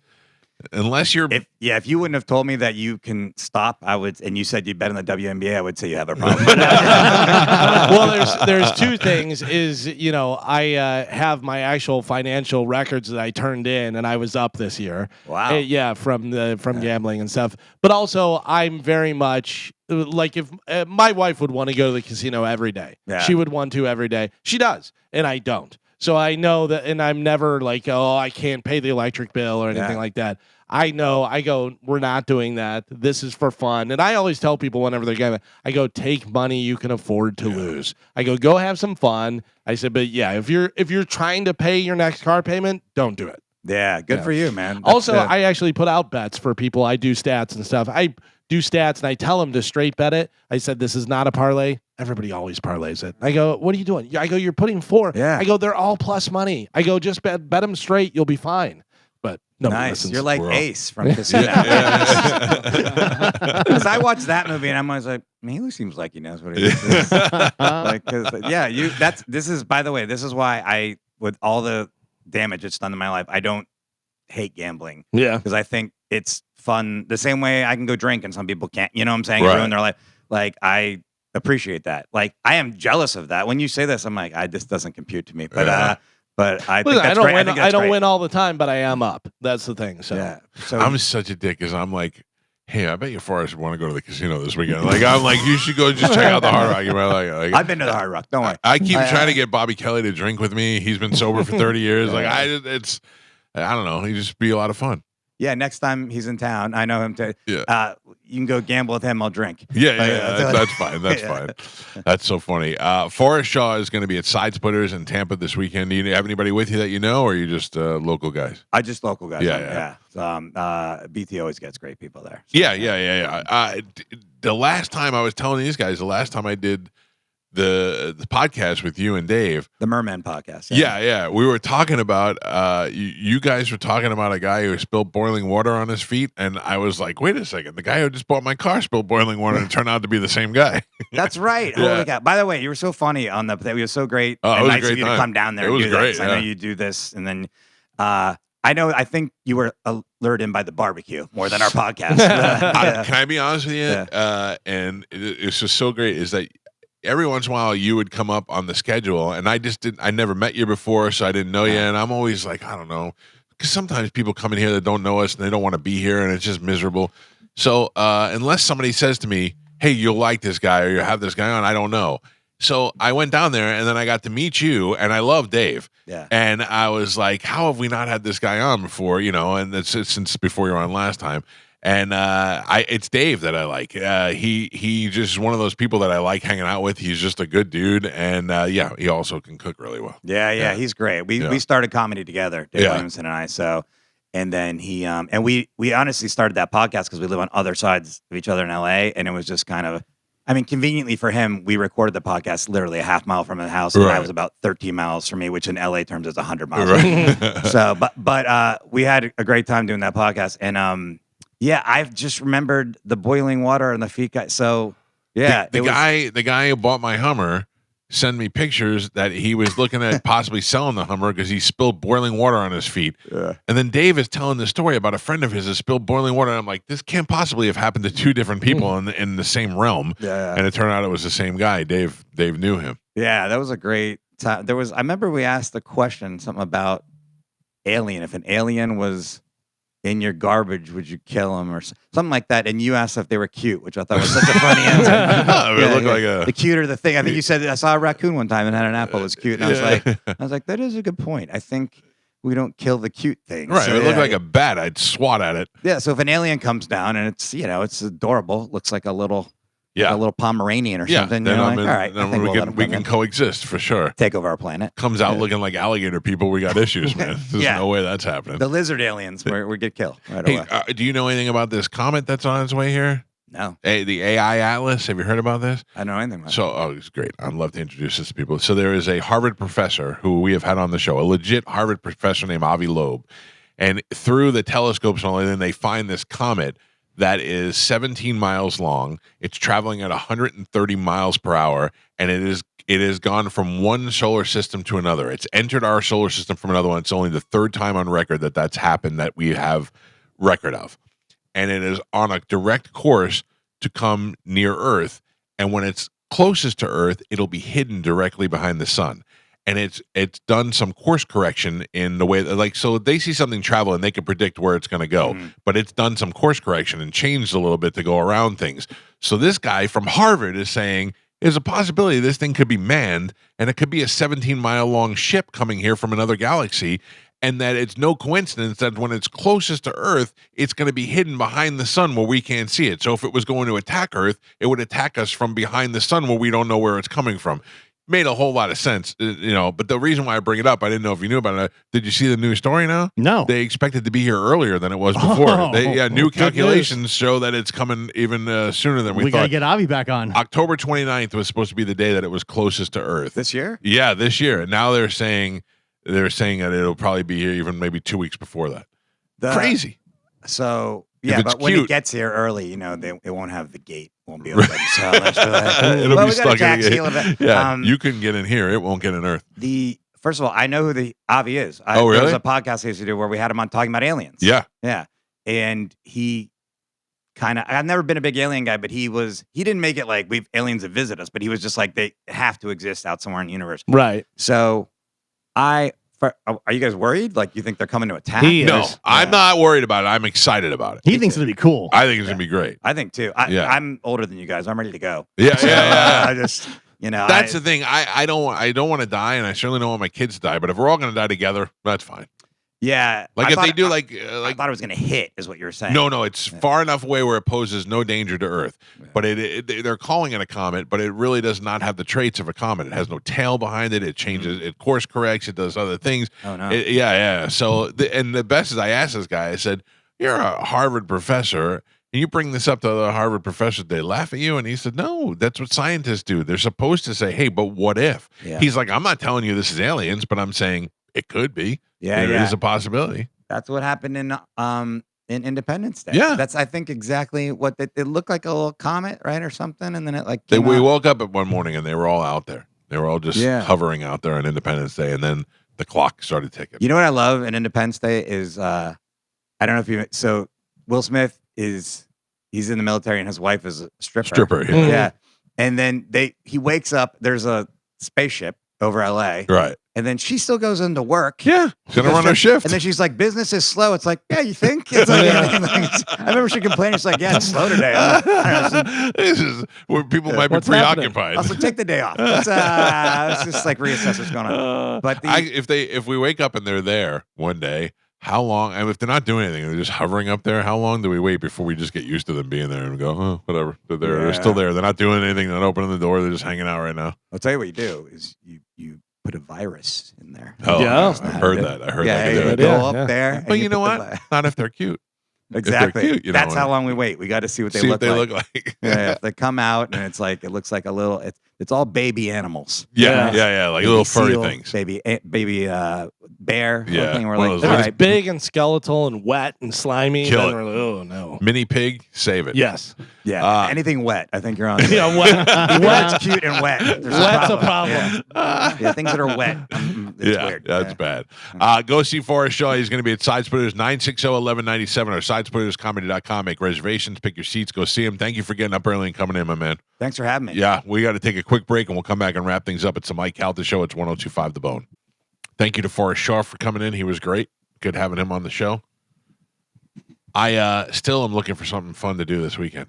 I don't know what's happening. Yeah. I mean, there's football, but preseason football, college football, yeah, all that stuff to me. Nothing. Pete went to Chicago, and he went to go see Lenny Kravitz in Chicago with his new hot girlfriend. That's pretty cool. All right. You didn't get the invite? Yeah, I mean, he's got a girlfriend now.